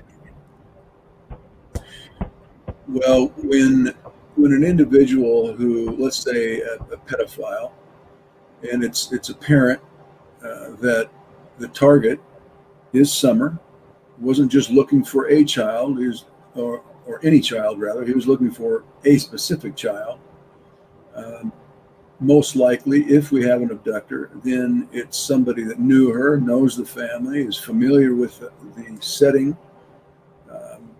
knows the entrance, the exit, has planned this thing out. And I think if that's the case, the success of the crime, if it be an abduction, attests to the level of familiarity with that location and with who the victim is and how best to gain access to the victim and successfully escape with the victim. When you have that level of obsession, to go through that process of planning in a situation where otherwise you put yourself at risk being seen. You've got, as we've mentioned, you've got 7 dogs, 3 other children, a mother and a grandmother present.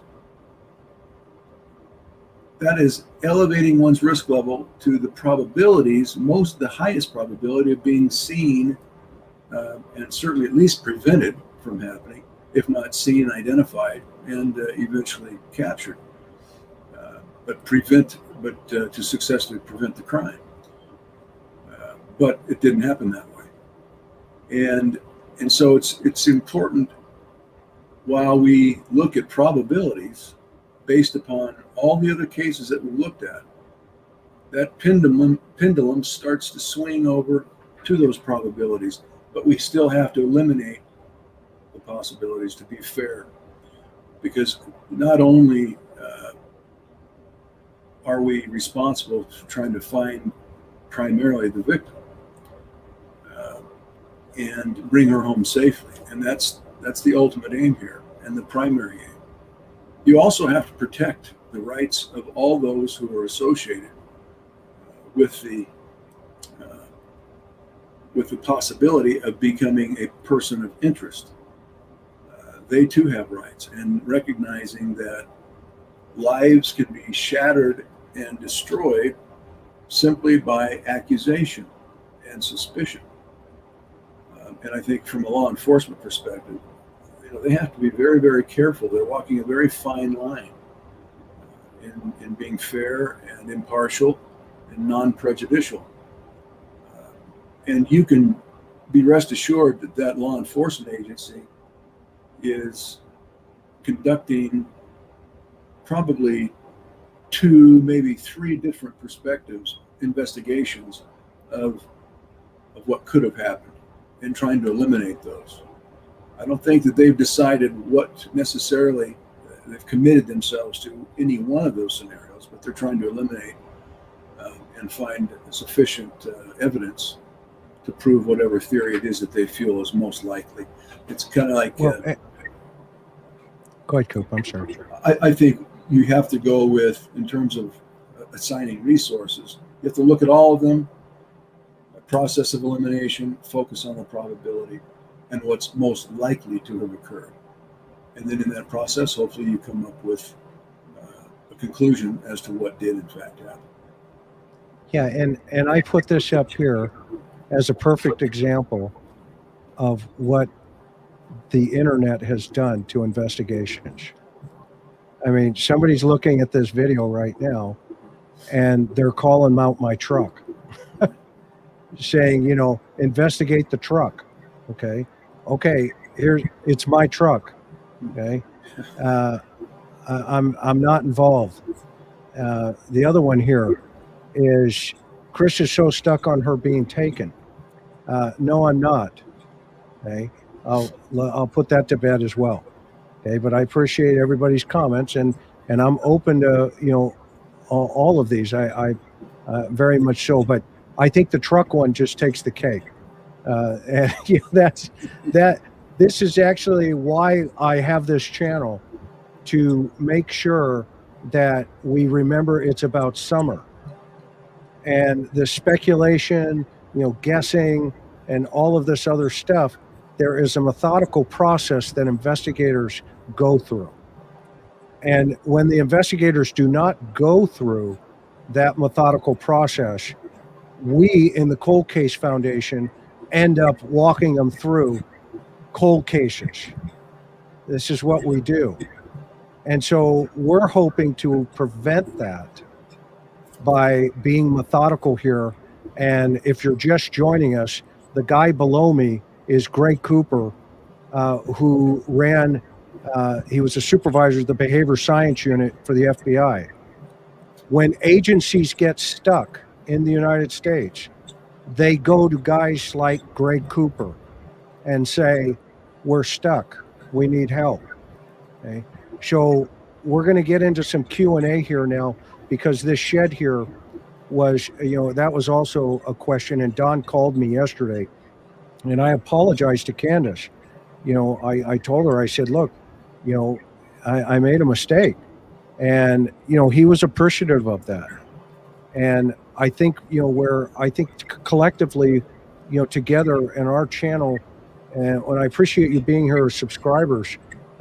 But if you're just new to the channel, okay, and you're just here to troll, let's not do that, because this is just about a 5-year-old little girl, no less, no more. Okay, and the longer, we throw rumors and garbage and innuendos into the investigation, the worse it gets for the investigators. I've been in that seat many, many, many times. Okay, so I like to be, focused, and that's why I bring and ask guys like Coop and Dean, to come and weigh in here. So right now, Coop, you want to grab some of these questions coming in, and forgive me, folks, I wanted this to kind of roll through the evening. We got an hour and 46 minutes here already, but I want Greg to have an opportunity to answer some of the questions going on here.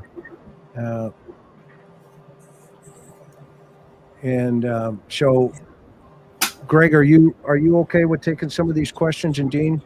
Sure. Okay, so I'm going to go through. Yeah, I'm going to go through on some of these here. And by the way, there's 12,000 people here, so I apologize if I can't get to all of your questions. But what I'm at, Chris, did you see any alcohol on the property, empty bottles or cans, inside or outside? I didn't see, cans or that just laying around. I did see some stuff over by the fire pit where the children and the family hang out. Thank you for that question. Jackie, what was your thought about her mentioning doing laundry when she got home? My spidey sense kind of went up. Always seems people do laundry after crime. Am I off base? Coop, in your experience, do people do laundry after a crime? Well, that's an interesting question. And to say that happens all the time, no, that would be inaccurate. I think that there are certainly incidents where that has happened, where they're trying to not only clean up any evidence, but also trying to symbolically clean up after an incident. But having said that, I guess what I can tell you is, yes, it happens, and no, it doesn't happen. So Melissa, why use a different phone to call 911? I think the cell reception out there is what she said was the problem. And AT&T is better cell reception than Verizon. Evident of the fact that AT&T brought in portable cell towers so that law enforcement can communicate. Okay? So that's probably what was going on from what she said. Okay? All right, so let me grab another one. Thank you. Thank you for the super sticker. Thank you, Vet Girl. I love that. Let's see here.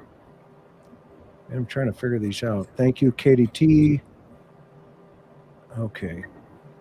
Nothing personal, Soldier Girl. Yep. Remember, we're all in this together for this 5-year-old little girl. I don't take any of this stuff personal. Don't worry about me. I've been shot at, so I'm pretty good here. If people are just throwing insults at me, I'm good with that. No insult, or don't worry about it. Okay, this is good. This is a good one here. What does he think about an abductor getting past 13 dogs? What do I think about it? Yeah. I think that's improbable. That falls in the improbable category of things. At least the least is going to happen is barking. Yep. Well, and I think too is that you have two aspects to it, right? You have getting past those dogs to get into the scene, but then you have getting back out with those dogs still there. So assuming somebody is stealthy and ninja enough to sneak in there, and maybe they know the person, maybe they know the dogs know the person, but now all of a sudden, if those dogs, I would assume, I don't know the dogs, but I would assume the dogs to be protective of family. So there's a different dynamic if somebody's trying to leave now with a family member, particularly if there's any kind of hostile, or if they feel threatened in any way. So dogs sense that. So I mean, even if those of us who have dogs, I have a couple of dogs, and sometimes if the dog just feels somebody in the family is being threatened, they'll change their personality. So I think you have kind of twofold: one, getting in to be able to abduct her, but then leaving with her, that's a whole other dynamic. That changes it again, don't you think, Greg? Yeah, I think it does. And the other consideration is if one was able to get in and escape under that set of circumstances, most likely, if the dogs saw them, there's a good chance that the dogs were familiar with them. Yeah, and if I was a case agent, I'd call Cesar Millan and ask him that question. Yeah, That's You know what I mean? yeah. And we'd let an expert weigh in. Absolutely. And Dean, I what are you think that's playing? you make a playing great ping pong? point. Are you playing ping pong back there? It's got No. like a bang sound going on in your mic. Okay, let's take the next one from Sandra K. Would someone lie in wait for days until Summer was outside and alone? Coop, that one's yours. Most likely not. Now, it certainly is possible that they come in sporadically to look and to conduct surveillance, trying to scope out their target. But that particular location would have been difficult to do that under that set of circumstances with those dogs around all the time. Unless you want dogs coming up to you barking the whole time you're out there staking the place out, it's going to attract a lot of negative attention. Yeah, and routine would play a role, Jamie asked, right? I mean, in terms of the victimology here? Yeah, definitely. And it sounds like there is some routine, but nothing has emerged that would suggest that routine is consistent day in and day out in terms of somebody being able to become familiar with the routine. Okay, and so here there is a dog scent reported that it went down to the road, okay, where it left it somehow went up. And how does this factor into an abduction theory? Well, it's something you certainly need to consider. But I'm sorry, if we go back to that just a second. So I knew you were going to ask me that. Familiarize me with that the scent stopped. Is that what happened? Yeah. So the report is that the searchers, they had a dog that went down that trail, and it got to a road, which is actually the front of near their property, I believe. I'm not really sure where that dog trail was, and that's why I was asking Candace, tell me about that dog trail. Where is that? And she didn't know when I was talking to her. Don said, and Don he told me yesterday on the phone, he said, well, she didn't know exactly where that was. Okay. I don't have any confirmation from the officials to confirm whether or not that's, a real situation or not as well. So, well, certainly possible that Summer could have been on whatever trail, if it was that roadway, with family members at some point, walking down there and eventually stopping and coming back up. So the dog is only going to be able to smell to the point where they can't pick it up any longer. So is it possible that she walked down to that location, turned around and came back at some point during the last week? How long does it take, or how long is that smell good for? Yeah. So, and I think this is where Tammy, does the dog know him? What about the neighbor who has the mama dog to the Jack Russell? So, I think that's the tie-in there in that conversation. Thank you, Tammy. Christy Joe asked, Chris, do you think it's possible she could have fallen down the ladder? Well, we've seen all kinds of different scenarios, and that's when we get into this. Could it have been an accident and subsequent behavior in order to resolve a bad situation that's gotten worse. Sneak Fever 1. Could someone have used an ATV or a motorbike to take Summer to a waiting car? Probably not. Probably not. That scenario would be one, it would create too much noise. And obviously, if mom is there, trying to get the child off the property in a motorbike, that's going to raise all kinds of flags almost immediately. Okay? These are good questions. Some of these are good questions. Yeah, here it is. It says Midwest Equestrian said dogs track Summer to the road. There you go. Thank you, Rowan, to you. Okay. So that means there's a whole wide range of other possibilities here, if that's the case, right, Coop and Dean? Definitely. Yep. Yeah, that goes back into these different scenarios, and they have to trace it down and try to eliminate it and find out what's a reasonable, logical, rational thing. Yeah. So the messenger asked if it was an accident. If it was an accident, why hide it? Who wants to touch that one?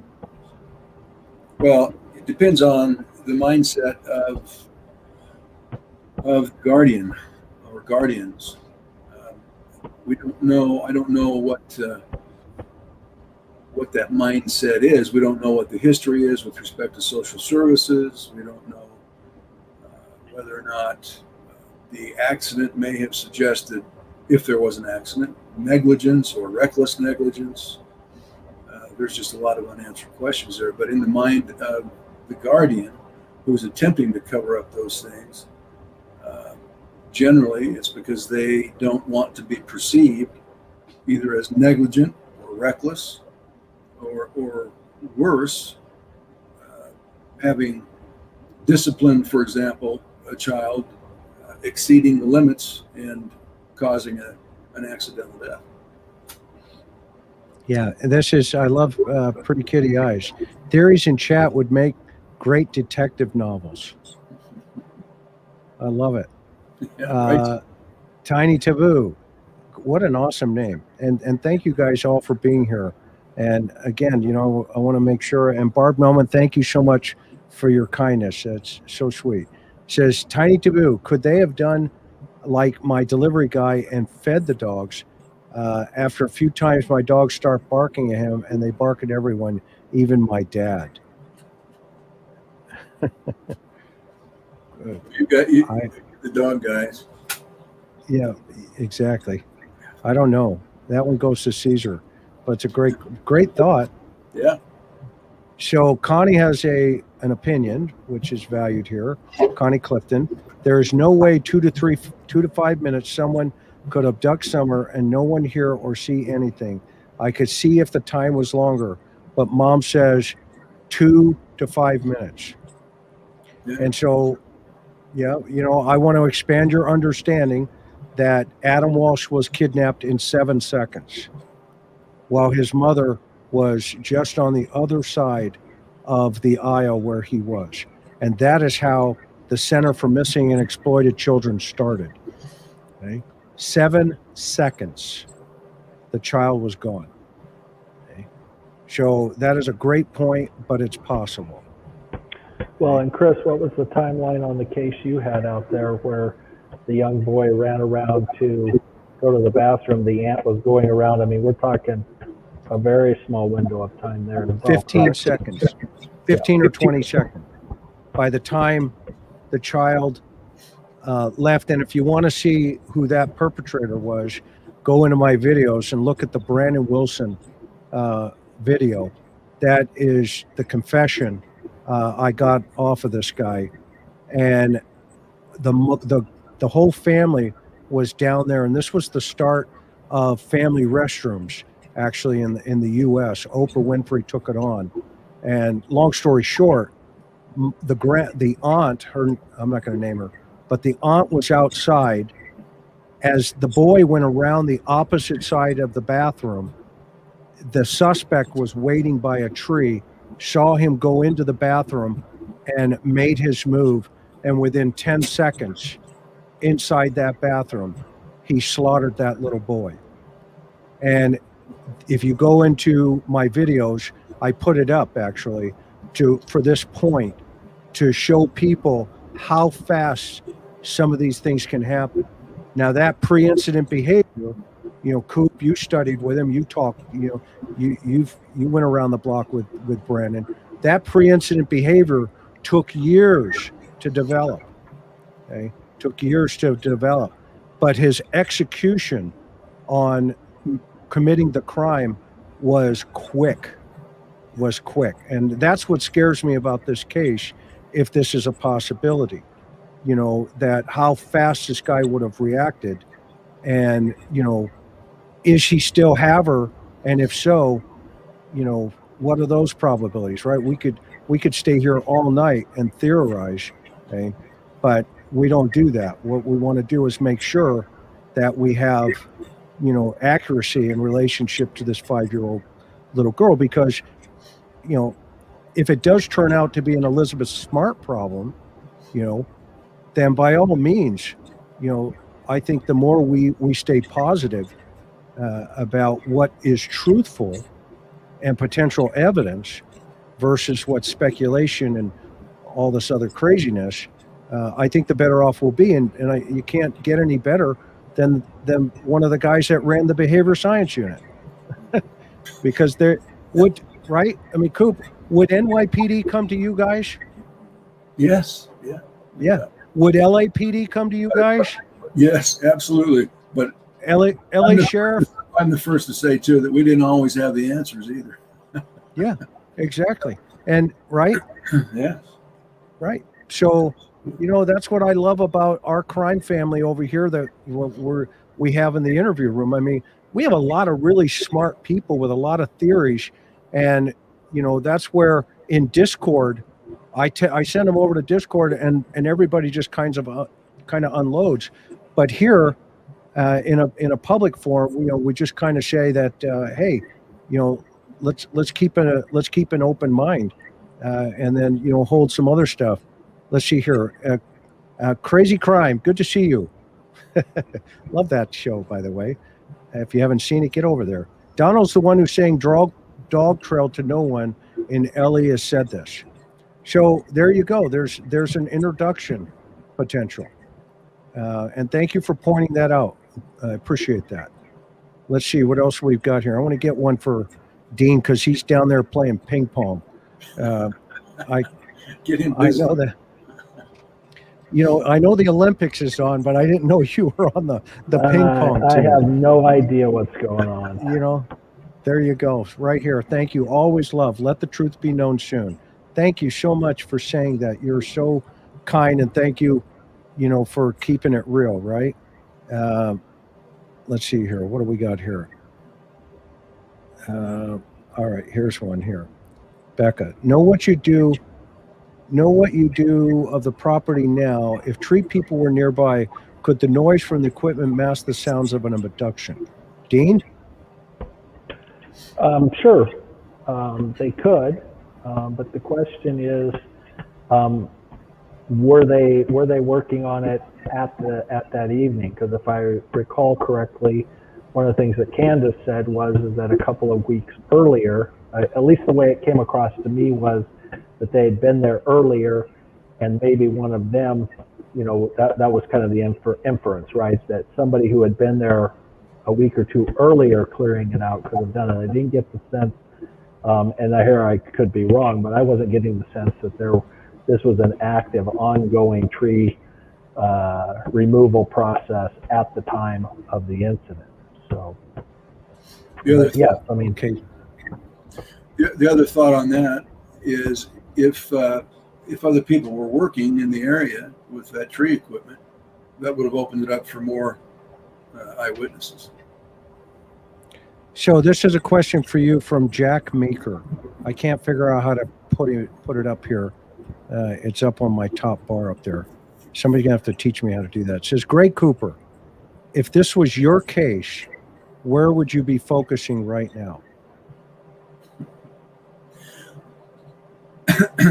I would be focusing on all aspects of it, trying to eliminate possibilities and focus on the probability. And anytime you look at a case like this, statistically, we have to focus even on family members in addition to potential stranger abductions. Okay. There you go. Albany Annie says, Chris, and thank you so much. I'm trying to figure out how to put this up here. Maybe Dillan, he's not here. Chris, have you shared? Chris has not shared his theory. He is just running through this conversation with Candace with the guys. He's not supporting one or the other. Thank you, TIR love. And I appreciate you saying that, because I've learned, over time that, it's too early to say, exactly with, exactness. And quite frankly, it's irresponsible, not only to the victim first, but to somebody who potentially could be innocent. And, to throw, once you know that you've targeted in on them, well, then you're going to hear me call a bingo card. Okay. I'll put a bingo card for 1,000 on something or somebody. Or if you look at our emojis, I have toast. Okay. That guy's toast. Coop, Dean, and I, we called Barry Morphew. After like 2 months, we said, toast. He's gone. Right. Right. Yeah. And we've got some other characters that we're not going to say they're toast yet. Well, I know they're toast. You know they're toast. You know who I'm talking about. Yeah. But, we'll just kind of let it float out there with other cases. I mean, how many cases, what's the organization working right now? What, 100? How many cases you got active right now? About 100. Yeah, active cases. Right. So active cases. But we have a lot more that have come in. But that we're working actively with law enforcement and behind the scenes. And we throw toast all the time, but we just don't tell anybody. Right? Well, I would make a comment based upon what you said earlier, and that is, I think the best detectives and investigators that I've had the privilege of working with have the best questions, not all the answers. And I think really good investigators produce great questions that cause you to go. And I think we tend to focus a lot of time in the general public with who's got the answer, who had the right answer. But it's the great questions that lead to the answers. And so this isn't about having all the answers. It's about asking all the right questions and then pursuing till you get the answer to those questions. Following up on that, I mean, questions are the surgical tools in any investigation. It cuts through all the flab, if you will.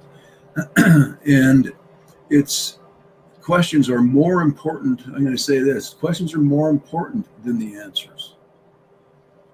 Because if you don't write or ask the right question, you don't get the right answer. You ask the right question, you'll get the answers. But it's the question that precedes the answer. And if we're not asking those right questions, then it's just information. It's the question that creates the context for it and the relationships. And to that end, Greg, we've actually had cases where questions have been asked and people have said, nobody's ever asked me that before. Oh. And, yeah. So you're talking a case that's 30 years old and somebody says, you're the first person, or they're the first people to ask me that question. So. And going back to something you said earlier, Chris, it's just as important that we prove people innocent, and maybe more important that we prove people innocent as it is to prove an individual guilty. Imagine and think of the amount of people that have been incarcerated or convicted of a crime that we know have not committed that crime and that have subsequently been found innocent.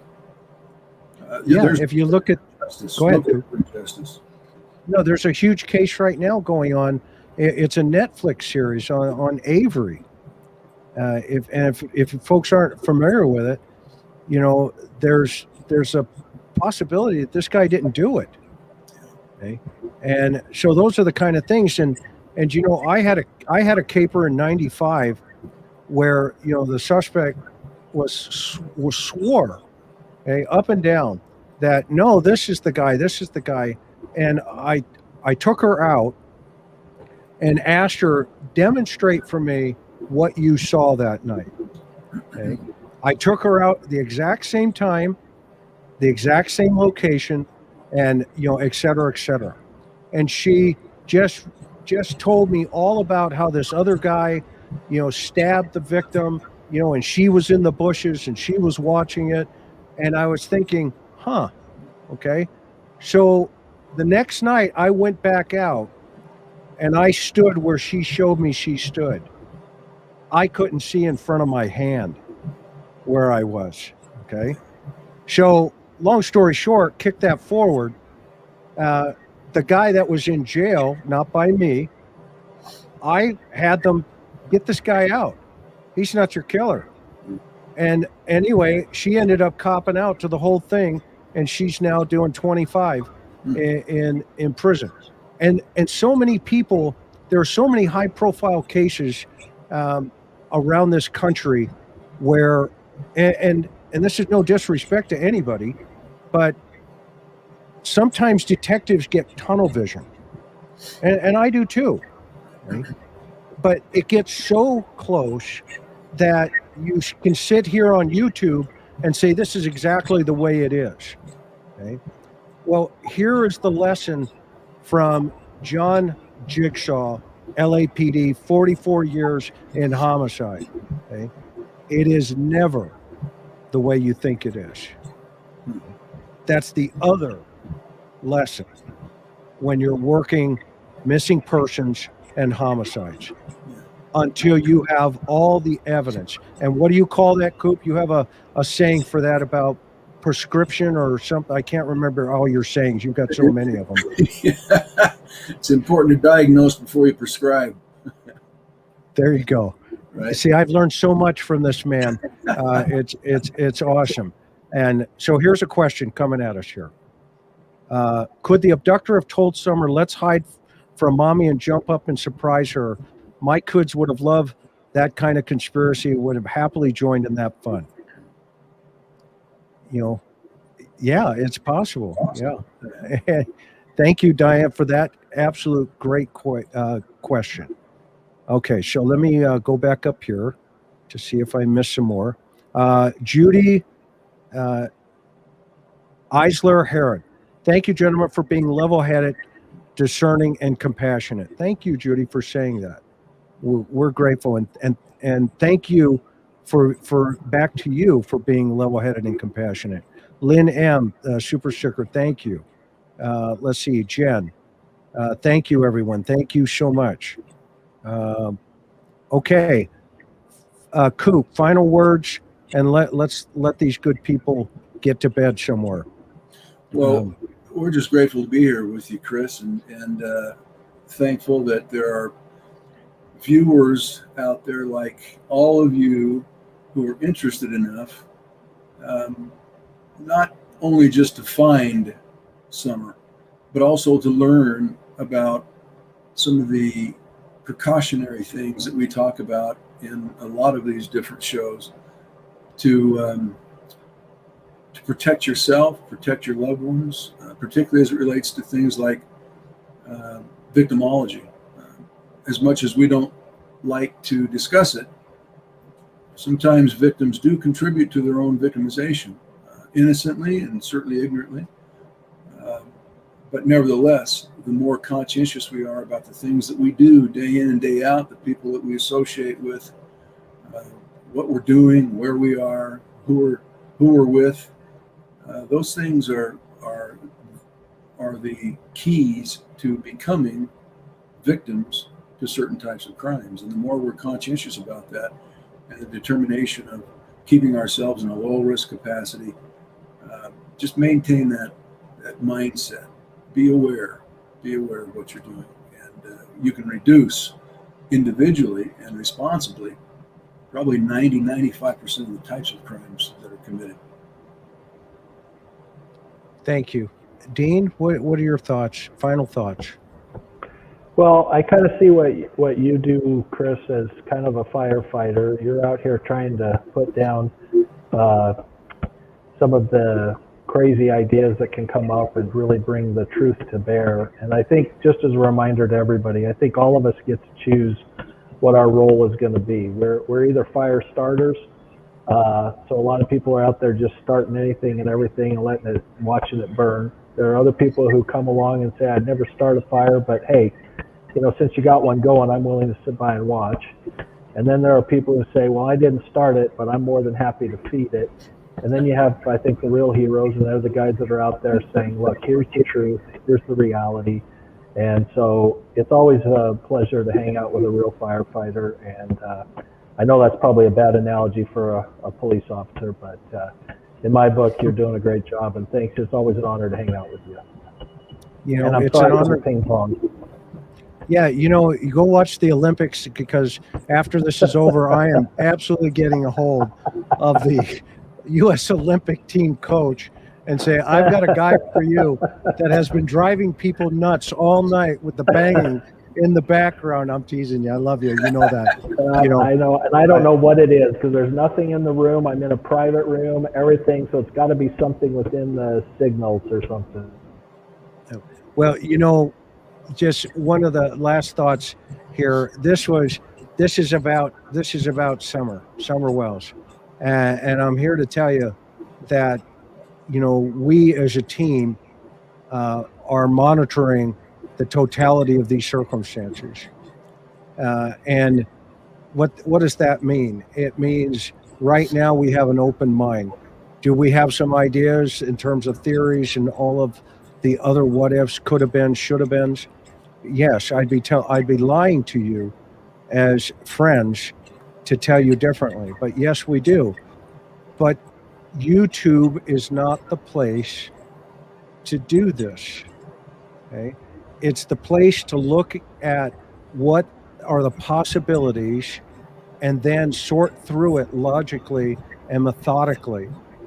And once you get to a place where Dean has been teaching cops all, through his career, and he taught FBI agents. I mean, you were an instructor in Quantico. What 2 classes did you teach, by the way? I forget. You talking about me or Dean? You. Me. Coop. You mentioned Dean. Dean. Did you? No. Did I say Dean? I was just testing you. Yeah. No, Okay. I think we had mentioned earlier, taught criminal investigative analysis or criminal profiling, and then criminal psychology. Yeah. So there you go. He's like the mine hunter number 2. Okay. He's the second guy. Okay. Doug, John gets the first. John gets the hat. Okay. Gets the TV shows and the books. I carry his bags. Yeah, you carry his bags. Yeah. And guys, so we're trying to get John to come on, Coop, right? Yeah. I mean, that will be a blast to have you two in the same room again. But Coop worked with John for many years, and they're very dear friends. Our organization was headed up by him at some point as a chairman, but now Coop runs it. I can't figure these fingers out over here, but so. I want to tell everybody, thank you so much to our mods, Miss Sophia, Maui Girl, Mimi J2, Four Sons Mom, Melissa Hart. We can't do it without you. Also, our members, thank you for your time, your consideration. I hope that we bring quality information to you and that this channel is beneficial to you. I cannot thank you enough for your consideration of your time. That to me is a very, very valued asset. If you're not a member, that's okay. Please just subscribe. Share this with everybody you can. If you can help support the Cold Case Foundation, go to Cold Case Foundation. Just type in Google, Cold Case Foundation. It's a 501c3. You could be helping another family in need, because everything that we do there, and Coop and Dean who run it, does it out of the love for what they're good at, and simultaneously to help families who cannot give back or who don't have the resources to get the resources that they need to help solve potentially their family situation. So be kind to each other, continue to be classy. Shy Meadow, Algo One, and Wendy, thank you for our new buddy emoji. Hopefully Dillan got it up during this chat. We love you guys. We'll see you on the next one. I'm going to take a breather for a little bit here. And so you guys ready to go to Hawaii? You bet. Okay, here we go. Let's go. Thank you guys. See you in a bit.